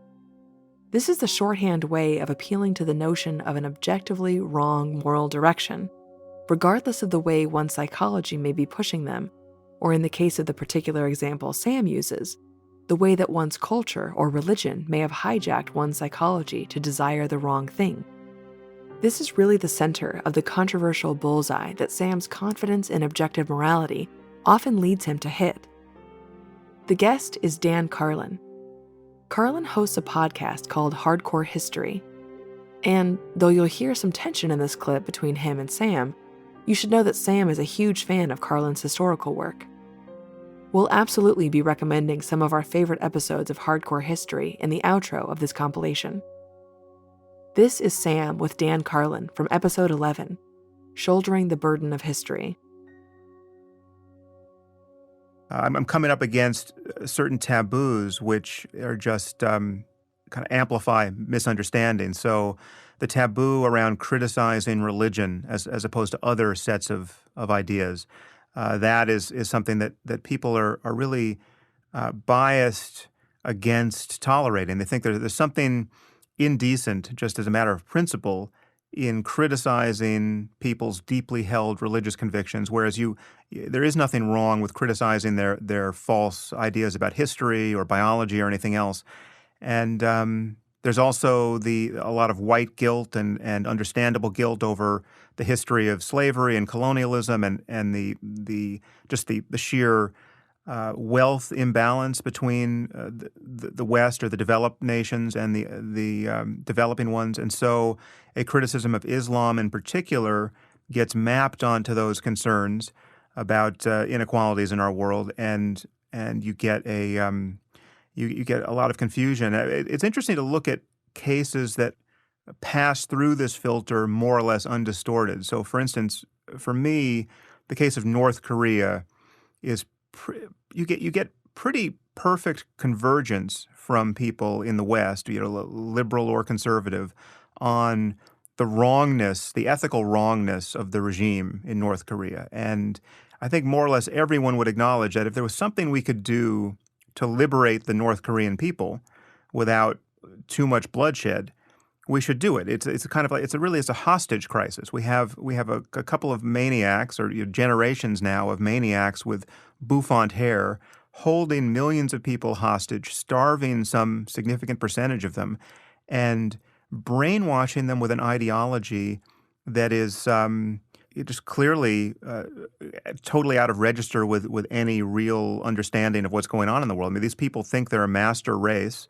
They're essentially a cargo cult armed with nuclear weapons, and I think it's so if you talk to liberals and conservatives about this, the real problem is just a practical one. There is no way to resolve this hostage crisis without massive loss of life. They have nuclear weapons. That's one problem. But even short of that, they have so much artillery aimed at Seoul that there's no way to do it without a horrendous war. So, but if we could wave a magic wand and change the situation and disabuse these people of their mythology and their intellectual isolation and cancel that regime, everyone acknowledges that would be a good thing. And yet, if you try to move that to a similar consideration of Islamic theocratic regimes, jihadist regimes, or Islamist regimes, things begin to break down under the influence of political correctness. And so I put that to you as a potential starting point and await your words. Well, let me suggest a difference. Take the North Koreans, for example, and we talk about brainwashing. I think your analysis was right on. But here's the thing. If all of a sudden they allowed an actual free election in North Korea, Be interesting to see the results. It'd be interesting to see if the brainwashing took hold to such a degree that people there voted to continue the regime, or if all of a sudden, like the emperor having no clothes, we would see that all these people are actually more savvy and are able to resist the brainwashing more than we think and vote to do away with the regime. That'd be interesting to have. And the reason I ask that is because when I think about these Islamic the extreme regime. So, for example, the sorts of state that an ISIL is trying to put together, for example, or even let's just say one that's been a more functional and valued member of the world community, let's say Saudi Arabia. If all of a sudden you had free and fair elections in Saudi Arabia that included all adults able to vote, it'd be very interesting to see what the results were. And so when you talk about the ability of whether it's liberals or let's call them paleo-conservatives or anyone else to look at a situation and agree that a North Korea is a tragedy and wouldn't it be nice if those people are freed, and doesn't this also apply to these Islamic regimes? I'm not sure. I remember getting an email from a woman, and she lived here in the West, but she was Islamic, and I had made some comments about women in burqas and the rights of women in some of these countries, and I had used that as a particular, touchstone. And she wrote me back and she said, listen, no offense, but this is what you don't understand not growing up in this society. She says, I want this. I want this burqa, and she called it something else. There's another word for it. She says, and I was raised in a society where we began as little girls to look at this and couldn't wait until we got to the age. And she said, now my views may not be representative, and certainly different regions and different areas have different feelings about this, but from the traditional, little town I came from, I didn't see this as an imposition on my freedom. To me, it was a rite of passage, and it's a cultural change for me to see it as some sort of inhibition, because here in the West, I think she should have the right to wear a miniskirt, which is not something that might have occurred to her. And so, in other words, if you could go to these areas that the ISIS folks are beginning to take over or lose, as the case may be, and ask what the people there want. It'd be very interesting whether or not they want to be liberated. And, you can have two kinds of liberation. You can have the pie in the sky one where we say, we're going to liberate you, and in 50 years, you're going to be like Germany is today. Or we can liberate you, and you Sunni folks will be living under a bunch of Shiites who take advantage of you all the time. I mean, it's not a perfect world where we can offer these people a panacea either. So they're often making the same sorts of choices in their heads that we're making at the ballot box, which is, are we going to get a lot of difference if I vote for this Democrat or this Republican? Nothing seems to change. So you start to vote for lessers of two evils. I think those people would react in a similar way. So I guess what I'm saying is there might be a difference between a country where it really does look like all these people are captives, like North Korea, and another country like Saudi Arabia, where you're just not sure if you actually polled people in a free poll if they would say they wanted to continue to live like that or not. There may be a cultural difference it's hard for us to notice. Yeah, well, I think this goes to the foundational issue of whether anyone can want the wrong things, and whether there's a place to stand where you can say that in fact, they do want the wrong things. They have been brainwashed, as I said, in the case of North Korea, or some concatenation of causes has led them has trimmed down their worldview in such a way that doors to human flourishing are closed to them or closing to them. And someone outside that culture, someone who has not been brainwashed by it, could open those doors. So, for instance, literacy for women. I think that is an intrinsic good, and it really doesn't matter how many women you can get to tell you from behind their burqa that they don't want to read. They don't know what they're missing. It's possible not to know what you're missing. And I think once you strip away political correctness, you have to agree that being born a woman in Afghanistan anytime in the last 30 years was to be unlucky, was to be an unlucky woman by and large. Now, it's not to say that you couldn't find one happy woman there who, if given a chance to sample all of the human experiences on offer, would, for whatever reason, realize that she is happiest in a burqa, not reading. That's possible. But that's not how most of the women there came to live the lives they're living. These lives have been imposed on them. And for the most part, when you listen to the expressions of relief and humility and clarity that you get around this notion of wearing the veil in the Muslim world, I don't hear it too much around wearing a burqa, but wearing lesser veils like the hijab. You are hearing that as a response to the thuggish misogyny of the men in those cultures. Women are treated like whores and considered to be whores if they're not appropriately veiled. They are, groped and, in most of these societies, beaten for not being appropriately veiled. It's just when you have that kind of stigma around the empowerment of women, or just the sheer, just the mere sexuality of women, and when you have every man's notion of his own honor predicated on the chastity of the women in his life, well, then it's two sides of a coin, and no doubt many women feel relieved to be appropriately veiled in those cultures. And I'm also not holding up the miniskirt as the ultimate example of psychological health with respect to variables like youth and beauty and female sexuality, etc. There may be interesting things to talk about there, but I don't think there really is much daylight between these theocratic societies within the Muslim world. I'm not saying all of the Muslim world fits this description, but when you're talking about the Taliban or ISIS or any of those contexts, and something like North Korea, which we recognize rather readily to be a condition of brainwashing in a political cult as opposed to a religious one. But what do you, and see, this is where I always have my issues with that. If somebody were going out there and making, and when I say somebody, I mean somebody in our government, if somebody in our government were standing up and saying, listen, part of what we're doing in this world is making a world safe for women to walk the streets and to vote in their societies and to drive and to enjoy everything. It's a human rights question, right? And I agree with everything you said about that. But the problem then becomes one of selectivity. Somehow we care about these things as a country with a foreign policy where we happen to have reasons to care, right? Afghanistan might be important or Iraq might be important. But in a country like Saudi Arabia, which isn't just doing these things, but which in an educational sense is a bit of a fountainhead for these ideas and the most extreme of the extreme ideas, but they get a pass. Well, but that is, we should plant a flag there, because that, I think we will both agree, is really a perverse result of our dependence on their oil. And if we could pull that off the table, then I think things look very different. They get a pass because we need them to be our friends, or have needed them to be our friends, almost at any moral cost. But then let's talk about that, because it's better than putting a flag there. I would make the case that so much of the problems that we are having as a result of, shall we call it, the radicalization of a region, has to do with the fact that we're over there and they don't like it. And the reason that we're over there in large part has to do with the resources. Oil is obviously, petrochemicals of any kind, obviously the main reason, but there are others. But we're over there. And, I was thinking the other day about how we would react. And, Sam, you've heard my shows. This is how I think. But I always try to think to myself, how would we react in a comparable situation? And it's funny, I was reading not that long ago a book on the Iranian Revolution of 1978-79, and they were talking about how the Shah's secret police in Iran were so good at monitoring any gathering of people that might be seditious, that might want to overthrow the government in any sort of capacity, to replace it with any sort of government.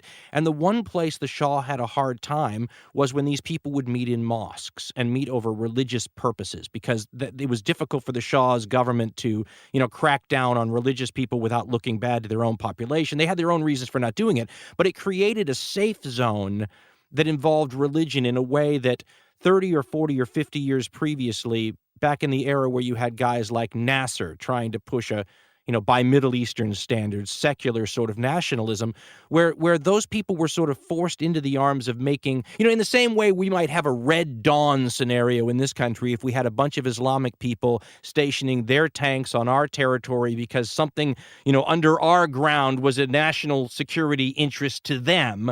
I have a feeling we would be doing things. I mean, we might not be slitting throats ISIS style, but I bet we'd have some guys in big trucks with gun racks in the back that were fond of planting explosives sometimes. I mean, I don't think we would react all that differently. I think the fact that there's a religious overtone to this makes us feel like we would react differently, where if you took the religious overtone out and just put us in the same situation, I bet we're not all that much nicer than some of these people we see fighting what they see as outside colonialists or people foisting their culture or stealing their resources or what have you. Do you think we'd be all that different if the shoe were on the other foot? Well, I think the analogy breaks down a little bit because we're not stealing their resources. I mean, we're not stealing oil from Saudi Arabia. We are just uh, protective of it because we need it. Now, I think that's a problem we absolutely must solve, and we should be running a Manhattan Project to solve it. And the technology is very much within reach. We could all be driving electric cars. We're going to let that one fade out, but their conversation goes into political entanglements and morally complex situations, which are only more interesting considering the global events that unfolded in the years since that conversation. Much of that clip, an entire episode, branches out from the realm of objective versus subjective moral stances to the complex considerations of political engagements. That distinction is important to highlight now before our next clip. Sam and Carlin may agree on many of their moral evaluations towards the practices of certain cultures, but they have different temperaments and have developed different positions about what we, or anyone else, can or should do about those situations politically. This is a distinction which is often lost when moral philosophy moves into popular political philosophy. Two people can agree that the moral behavior of another group or person is wrong, but can starkly disagree about how best to intervene, if at all. Those differences regarding intervention are ignited by the initial moral evaluations, but are not defined by them. One can be a political isolationist or a strong advocate of military intervention, or be at any point on that political spectrum, and should still be able to hold, and hopefully freely express a moral evaluation of the action without being held to a narrow political prescription. The transnational examples you heard in the previous clip are obvious, but we can apply this moral versus political distinction in more personal areas. Imagine someone in your friend group shows up to a party with a bruise on her eye, and it isn't the first time. You and your friends have noticed this pattern, and even though she tells you she's clumsy and simply bumping into a new kitchen cabinet she and her husband have installed, you doubt this explanation and suspect spousal abuse. You and your other friends decide to get together to discuss the situation. There may be a wide variety of stances and positions argued for, from direct confrontation with the husband, to speaking to her privately, to calling the police, to confronting both of them publicly, etc. And of course, there are all kinds of considerations, like wondering if confronting the husband puts her in further danger if he's angered, or that a private talk with her goes poorly and she denies the abuse and dangerously isolates herself, or that the husband attacks the intervening friend directly, or even that she actually has been telling the truth about the cabinet, and this accusation insults them both and irreparably damages the friendship. You can even throw in the variable of cultural or religious practice here. Imagine that the bruised friend follows a certain religion or is a member of a spiritual cult. Would this prompt a timid attitude to shy away from intervention for fear of causing offense? Or, to match the analogy to the conversation between Sam and Carlin, perhaps this friend does not even deny the abuse, but claims that it's part of a cultural structure that is an integral part of her life, which she professes to desire and intentionally and eagerly participate in. Do you override her self-expressed preferences? All of that stuff, those potential good and bad outcomes, the different forms of intervention or non-intervention, all of that is politics. But it's separate from the initial moral evaluation that spousal abuse is a moral wrong, and that, hopefully easily agreed upon, moral evaluation does not necessarily dictate or imply any of the potential next actions. As you can imagine, this analogy is inflamed by the sensitivities of political discourse when we swap out the spousal abuse of a friend with practices like forced female niqab wearing by the denizens of a foreign religious culture with a massively complex history and compromised relationships to any would-be interveners. But keeping the distinction between moral evaluations and political prescriptions in view is tremendously helpful.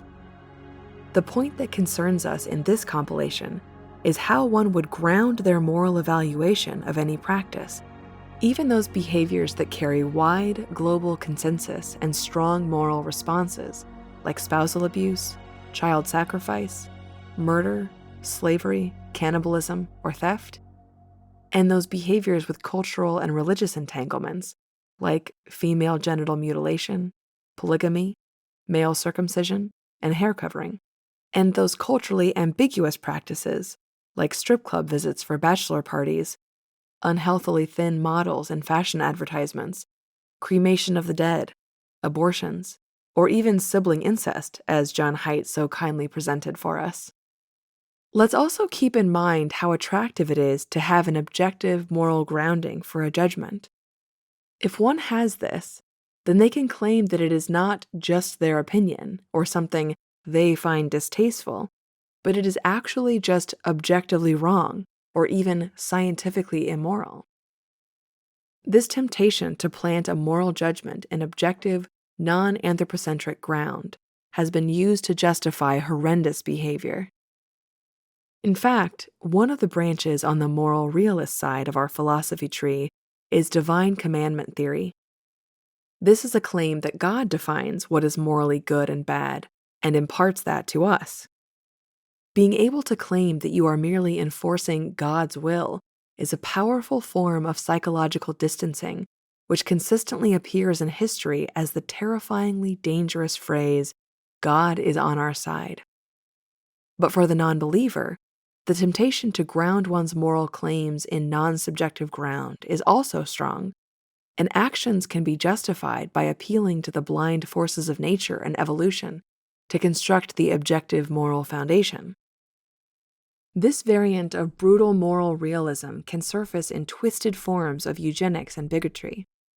As we attempt to argue in favor of objective moral evaluation, John Haidt would be quick to caution us to make sure that a very powerful elephant has not, yet again, led us to a clever defense of something we badly hope to have in our arsenal. Sam's effort to ground moral evaluation in objective terms requires us to consider how one would measure such a thing beyond our instinctive reactions of disgust or warmness. If we go back to Sam's landscape and consider high ground to be states of flourishing, while lower ground represents suffering, the question arises, can flourishing be measured? Do flourishing or suffering correlate with any physiological states that can be measured with brain scan technology? Is it possible to measure flourishing with something like a ruler in the brain? Well, it's probably not that simple, but it does seem probable that certain physical brain states represent pain and suffering, and others represent flourishing, or at least enjoyment. If we consider the effort of neuroscience to be concerned with the is side of the is-ought divide, we can see how the two realms clearly connect. This line of questioning traverses the field of consciousness and theory of mind. We have a compilation dedicated to that subject. But what is important to emphasize about this path of thinking is that it is open to the idea that science, and in particular the science of the brain, promises to inform and direct the efforts to increase flourishing by finding its correlates in neuroscience. An underappreciated and maybe too obvious ingredient to this conception of flourishing and suffering is the presence of consciousness itself. Picture a monkey climbing a high tree limb. Suddenly, the branch snaps, sending both the branch and the monkey tumbling towards the hard ground. If you're more concerned about the monkey than the branch at the moment, and would obviously choose to catch the monkey instead of the branch, Sam argues that it's due to you assigning consciousness to the monkey and not the branch. Or at the very least, you have far more certainty in the proposition of monkey consciousness than branch consciousness. Sam argues that this is scientifically informed confidence. It is based on a theory of consciousness that assumes that it emerges from certain types of biological nervous systems. All of these things are very much on the is side of the is-ought divide. If I smash the branch with a hammer, you feel very differently about me than if I had hit the monkey. If we imagine a supernova annihilating a solar system which was void of any conscious life versus one exploding in a cosmic neighborhood heavily populated with conscious creatures, we likely feel very differently about the two events. Consciousness, whatever it is the place where all of this suffering or flourishing happens, and therefore must be present for moral consideration which attempts to increase or decrease those qualities.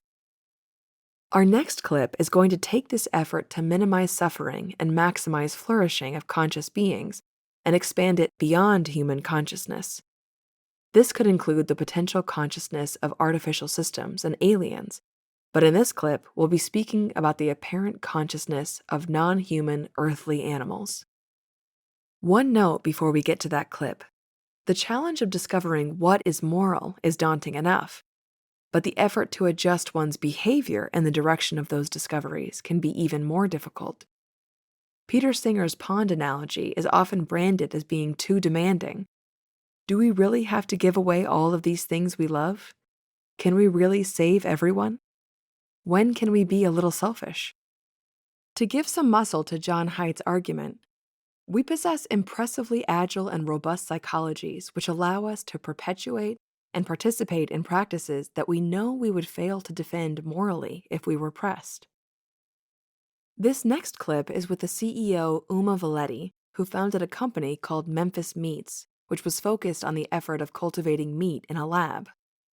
The company has since rebranded as Upside Foods and is still pursuing the same aim.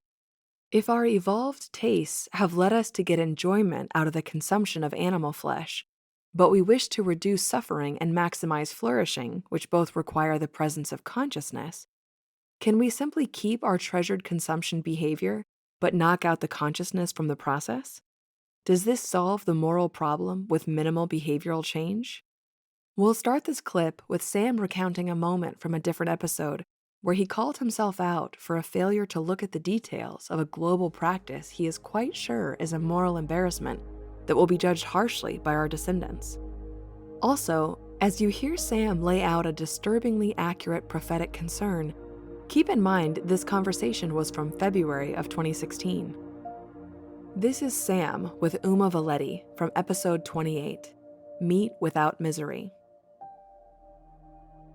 This is such a pain point, and it's a pain point that I think many people are just reluctant to acknowledge given their attachment to and perceived dependence on eating meat.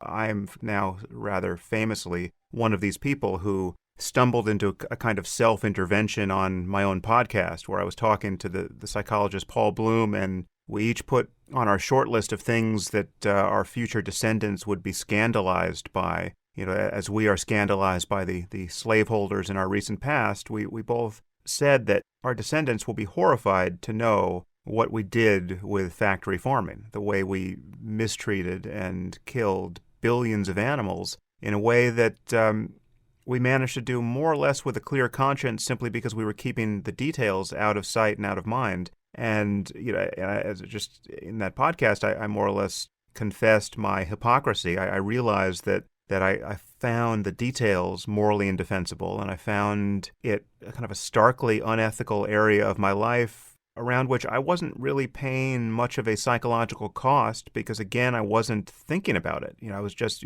food was magically arriving on my plate every meal, and I was, you know, obviously I'm not an idiot. I know what the details are, but I managed to not pay attention to them. And many, many millions of people, I would argue most people, are accomplishing the same psychological experiment in their own lives. And if they were forced to meditate on the details, both the ethical details and just the economic and environmental issues, which perhaps we'll go into, I mean, even if you're totally sanguine about killing animals and giving them miserable lives up until the moment of their deaths, it seems to me that very few people can be sanguine about the environmental and health and economic implications of what factory farming is doing to our world. So it doesn't surprise me at all that there is or will be a huge market for this if you can accomplish your aim. So let's talk a little bit about just what is entailed. What are the roadblocks between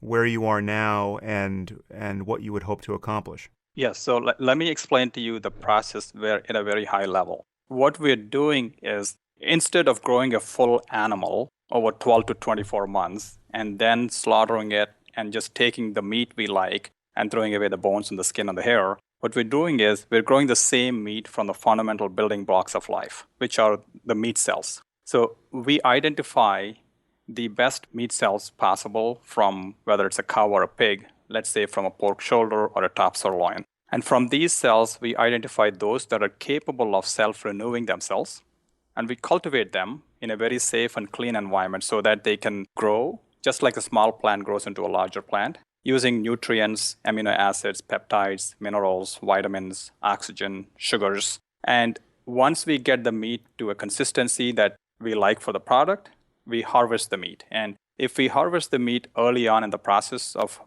growing the meat, then it's more like tender cuts of meat. And if we wait a little bit longer, it's more texturized. So that's a very high level picture of what we're trying to do. And we feel pretty confident that the science has been worked out in our minds and in our experiments so far, as well as the prototypes we've been able to make. And as you know from the Wall Street Journal article, we've completely grown, cooked, and tasted meatballs as well as fajitas. And that was a watershed moment in our company's life, because while we knew we could do it, we just did not know how it was going to taste. And once we put that in our mouths, and also some of the investors and tasters, it was abundantly clear within a few seconds that it had a very distinct meat flavor that I completely forgot about for the last several years, because I was eating meat analogs, whether they were made from plant proteins or texturized vegetable protein. And that was a watershed moment. And we knew, okay, good, we've got the taste issues solved. And we have to continue to work on the types of products, texture, formulations. So to come back to your original question, what are our hurdles? I think the biggest hurdle for us to get to market as fast as possible is funding and the rate at which we could raise funding. Then the second one is the ability to scale up to a level where we can manufacture this in large quantities and basically align or integrate with the current distribution systems. Because what we're trying to do is to make the upstream processing that's really filthy or not very clean or inhumane be replaced by this new system of growing meat. But we can still continue to use all the distribution, meat distribution, meat formulation, packaging, consumer packaging goods, and the usual route that current meat industry uses. The third hurdle I would say is perceptions. And this is where your poll and our coincidence of our paths really helped, because that 15,000 members that you polled, about 83% of them who said they'll absolutely switch, and a few other polls we've seen so far tell us that perception may not be such a big hurdle, but I'm sure we will have some issues with that, where we have to explain why our meat is just as natural, as in fact more natural than what we're eating now, because we are growing it in safe, clean environments using natural substances. So, for example, there are no antibiotics. There are no contaminants. And I would say this, and maybe other people would also agree with me, that there is nothing natural about the conventional meats we are eating now, because the chickens that we eat now grow 6 to 7 times faster than what they would in the natural environment. The cows give about 10 times more milk than what they would naturally give. And the turkeys are so top heavy that they can't even stand up to breed. And there is nothing natural about that. That's just the state of how modified genetically or environmentally they've been by the current meat production techniques. And to top that off, because they're grown in such intense confined conditions, let's say 1,000 pigs in a small barn that's filled with feces or waste material, they have to pump these animals with antibiotics, which leads to antibiotic resistance and superbugs, and also sets up the stage for really bad zoonotic diseases like the bird flu or the swine flu we hear about every year. Now, none of that is there in our process. So I would argue, instead of calling this synthesized meat or synthetic meat, this is more a naturally cultured meat, because we're letting these cells grow naturally and providing them with a naturally safe environment. And I think our work, and I'm hoping lots of other people follow us, is going to define a new kind of agriculture that will change the way we approach food in the future. I want to get on to the perception issue, because I think that's a fascinating one, and the response to the poll was I think very useful there. But I don't want people to ignore the very condensed litany of concerns, health concerns mostly, that you just went through, because we don't have to get into it at length, but when you talked about the level of antibiotic use or the emerging epidemics and even feared pandemics based on our proximity to livestock and the mingling of livestock, for instance, you've got these open air poultry markets in Asia where wild waterfowl drop their droppings or even are caught and sold in confinement with chickens. I mean, this is the reservoir of bird flu and all of the subsequent mutations in these viruses that we are wisely worried about, which would very, very likely kill, in the worst case, hundreds of millions of people if we had a proper pandemic, analogous to the flu of 1918. And that's just one reason why living in proximity to livestock for the indefinite future is a problem. But then you talk about pumping these animals that we eat with antibiotics because of how unhealthy they are and are living in confinement. The reasons to get out of this business are just manifold. And so now you're taking us to a new reality where you could grow cells that are really picked for their health and aesthetic properties, never associated with a living animal that can suffer and die. And these cells can be the basis for various formulations of what is, in fact, at the molecular level, real beef or real pork, every bit as real as it would be from a living animal. Before we get into the perception issue, I just want to talk a little bit more about the underlying science. Is there any way in which this risks being a false promise in terms of the reality of what, in fact, you are culturing? Tell me how this can go wrong, how you can be confused about the molecular identity between the beef cells you think you're culturing and what, in fact, you're producing. Pull back the lid on the vat that you are using to culture these cells. Of course, yes. So I'm going to talk about it from the perspective of what we've done so far, what we've seen. And of course, we have a lot of work ahead of us. But when we take these meat cells, they have a very defined, what we call a phenotype, which means when we put them under a microscope and we observe them and we compare them with the same types of cells from a slaughtered animal. For example, we can pick it up from an organic store and look at it under a microscope. They look identical. They have the same features that you would expect in the meat, like multinucleated muscle fibers that contract in a basal state and also contract when we stimulate them, identical to how a meat from a slaughtered animal would do. And when we continue to grow them, they keep behaving just like what muscle cells and muscle fibers do. They try to come and join each other, form larger and larger and larger bundles. And as they mature, they try to exercise and they become thicker and do all the same things what normal muscle would do. As we start putting them together into food and creating the meat, let's say a small block of meat, and put it on a pan, they behave identical to how meat would sizzle, it would brown, it would smell as we do this. And then finally, the taste test. So we feel from what we've seen so far, it is identical to meat. And the difference is the following. Our meat is a lot more protein packed and lean than what you would get from a cut of meat from the supermarket, because there is a large amount of saturated fats that are also there in that cut of meat. And in terms of making our meat safer and healthier, here is one big advantage. We can control how much fat we can put in there, as well as what types of fat, and lower the amounts of cholesterol or saturated fat, but increase the types of fats that are beneficial for heart health, for example, omega-3 fats. So I think from that perspective, we feel like there's a lot more flexibility we will have than growing a full cow and trying to modify how that meat could be more healthier for humans. That final conversation hints at another fascinating area of moral analysis: the relationship between scientific progress, mechanical invention, and morality. For instance, it's difficult to weigh just how much of a role the advent of agricultural techniques played in the convenient moral awakening about the wrongness of child sacrifice to influence the weather. It seems much easier to discover how wrong it is to engage in this practice when you happen to be able to keep your crops alive with watering techniques during a mild drought. This is sort of a what came first, the chicken or the egg question. Does the moral awakening of wrongness lead to the urgency to discover a moral replacement?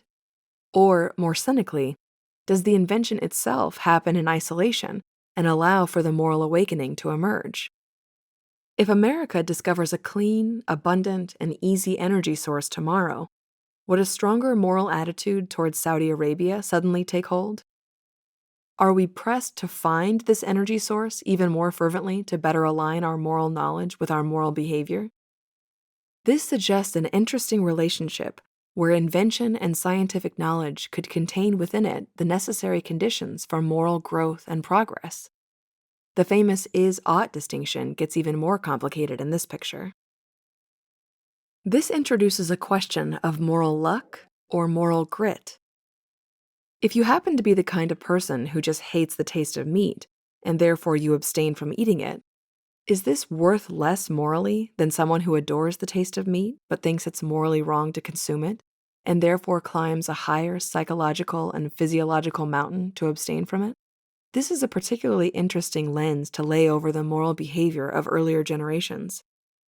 If you have little doubt that something like Valetti's cultured meat will replace the horrors of factory farms in the future, will our descendants, while they munch on their delicious, healthy, non-conscious animal flesh cheeseburgers, be too harsh in their judgment of 18th century peasants who had no such technology?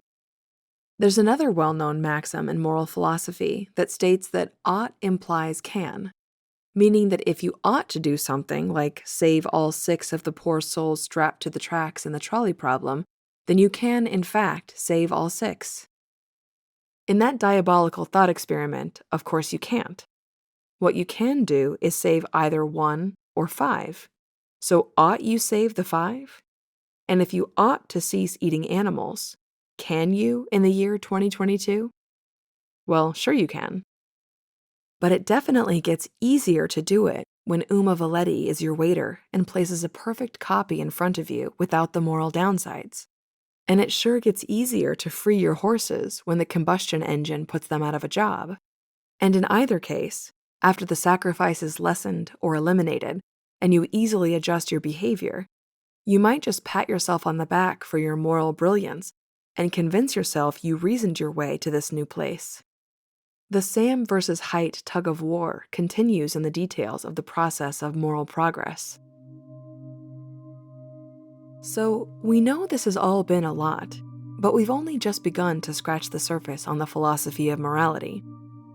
To briefly give you a hint at how many threads there are to pull here, we didn't even mention the endless variations and interpolations of the utilitarian concept of maximizing flourishing and minimizing suffering.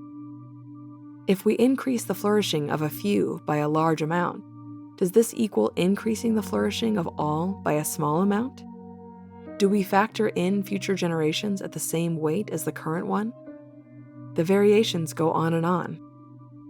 But before we wrap it up and give you a slew of book, film, and podcast recommendations, including fantastic Making Sense episodes that we did not include in this compilation, let's revisit the slippery jargon that gets rolled out with any moral framework. There's a fine line in the language that gets used when we morally judge a person versus morally judge an action. One of the crucial pieces of Sam's perspective is an emphasis on intent and how that pairs with a consequentialist framework. Let's play with 2 more thought experiments to show why this matters. Imagine a woman stepping onto a public bus. She spots an open seat near the back of it. As she's traversing her way down the aisle, suddenly she trips over a man's foot. She falls and breaks her arm.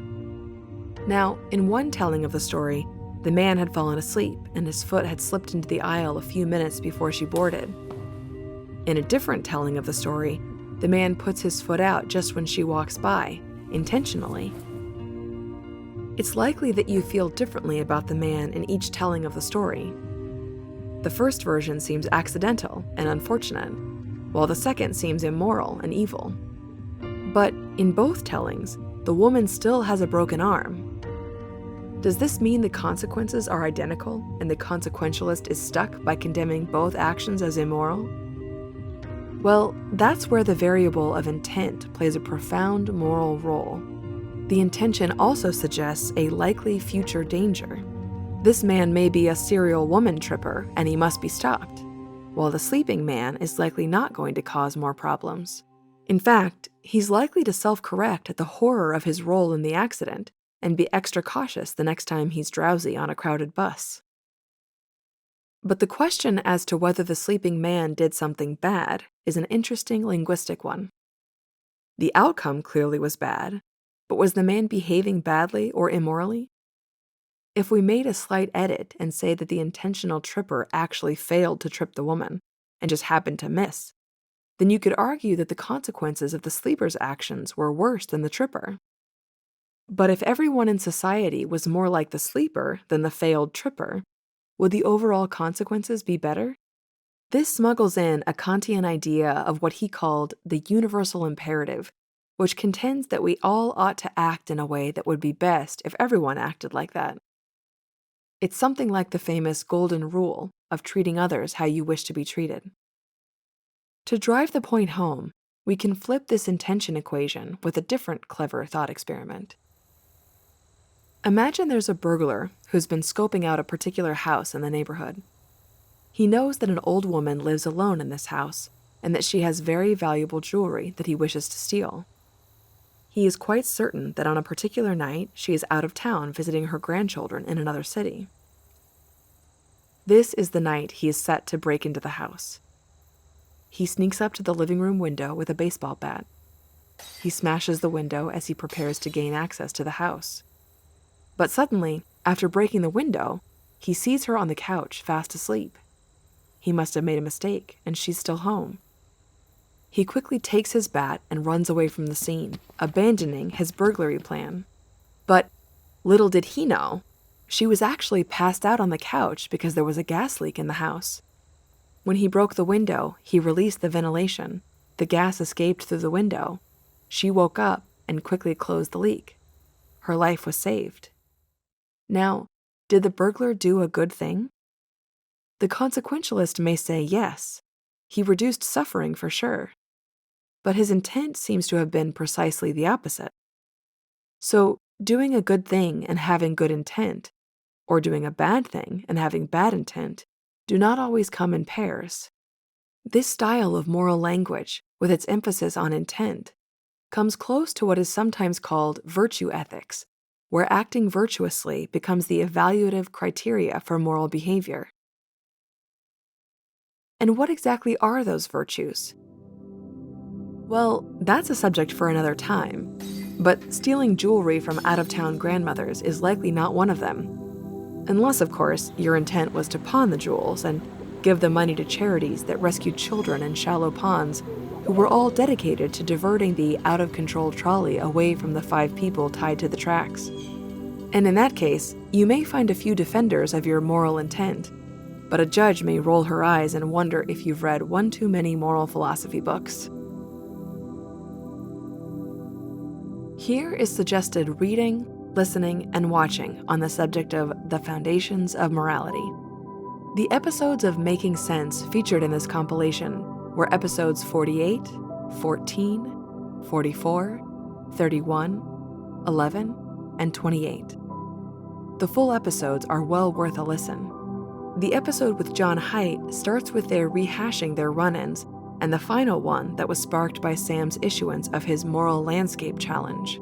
To complete the lead-in to the story before that clip, Sam did eventually select a winning essay and awarded the $2,000 to a philosopher named Ryan Bourne. Sam debated Bourne, but has yet to change his mind and recant his argument. The debate with Ryan and Sam is recommended. That can be found on samharris.org under the title Clarifying the Moral Landscape. Here are some episodes that are definitely worth your time, but were not included here. Episode 13, entitled The Moral Gaze, with documentary filmmaker Joshua Oppenheimer, discusses his incredible documentaries The Look of Silence and The Act of Killing. Episode 16 is with Paul Bloom again, and is the one where Sam encounters his own cognitive dissonance with his participation in animal eating. Sam has struggled to remain vegan since that podcast and still grapples with the gap between his ethical analysis and his behavior.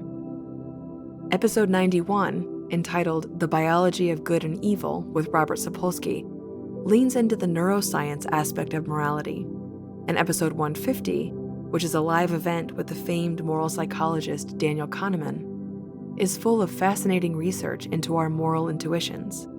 Sam continues to be very engaged on the questions of morality and living a good life in the shallower depths of his archive as well. Recent conversations with Kieran Setia, Morgan Housel, and Will MacAskill all get into this area. From Sam's personal canon of work, the previously mentioned book The Moral Landscape and his TED Talk entitled Can Science Answer Questions of Morality are the two places you'll want to start. Peter Singer has written a ton of books on the subject of morality, as well as animal ethics. He wrote Animal Liberation 50 years ago, and recently wrote The Life You Can Save on the topic of the moral duty of charity and aid. He also has a website by that same name, which evaluates charities using a utilitarian and practical methodology. Paul Bloom's book, Against Empathy, is a must-read, as well as his earlier book, Just Babies, which looks at the kind of moral codes we seem to come into the world with. Will MacAskill recently wrote a book called Doing Good Better and helps front the Effective Altruism movement, which has a lively community of people committed to figuring out how, where, and why we ought to help. Sam himself works in cooperation with several of these efforts and has taken the Founder's Pledge with MacAskill's Giving What We Can to donate 10% of both his personal and company profits to effective altruism causes. Jonathan Haidt has fantastic books available on moral psychology. His most well-known on this subject is The Righteous Mind, and he's set to release a new book with the tentative title 3 Stories About Capitalism, Moral Psychology of Economic Life, which we can safely recommend even before it hits the shelves. Dan Carlin's Hardcore History is a wonderful podcast for history buffs. We can't recommend his series on World War I highly enough. It's called The Blueprint for Armageddon. Clear several hours and get ready to hear Carlin at his best for that one. From the classic philosophy world, we've mentioned David Hume a few times, and the Treatise of Human Nature is a good one to look through. We also somehow made it the whole way through and only barely mentioned Immanuel Kant, who brought us many deontological concepts and was hugely influential to our modern moral structures. His Critique of Pure Reason may be his most important work.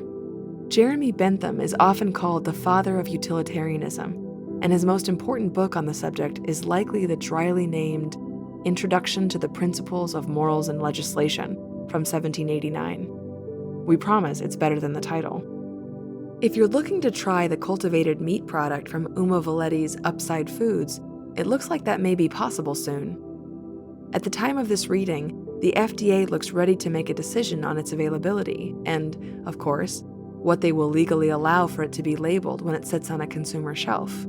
There is predictable resistance from the animal meat industry, which wants it to be called synthetic meat, or an even more appetizing label, VAT meat.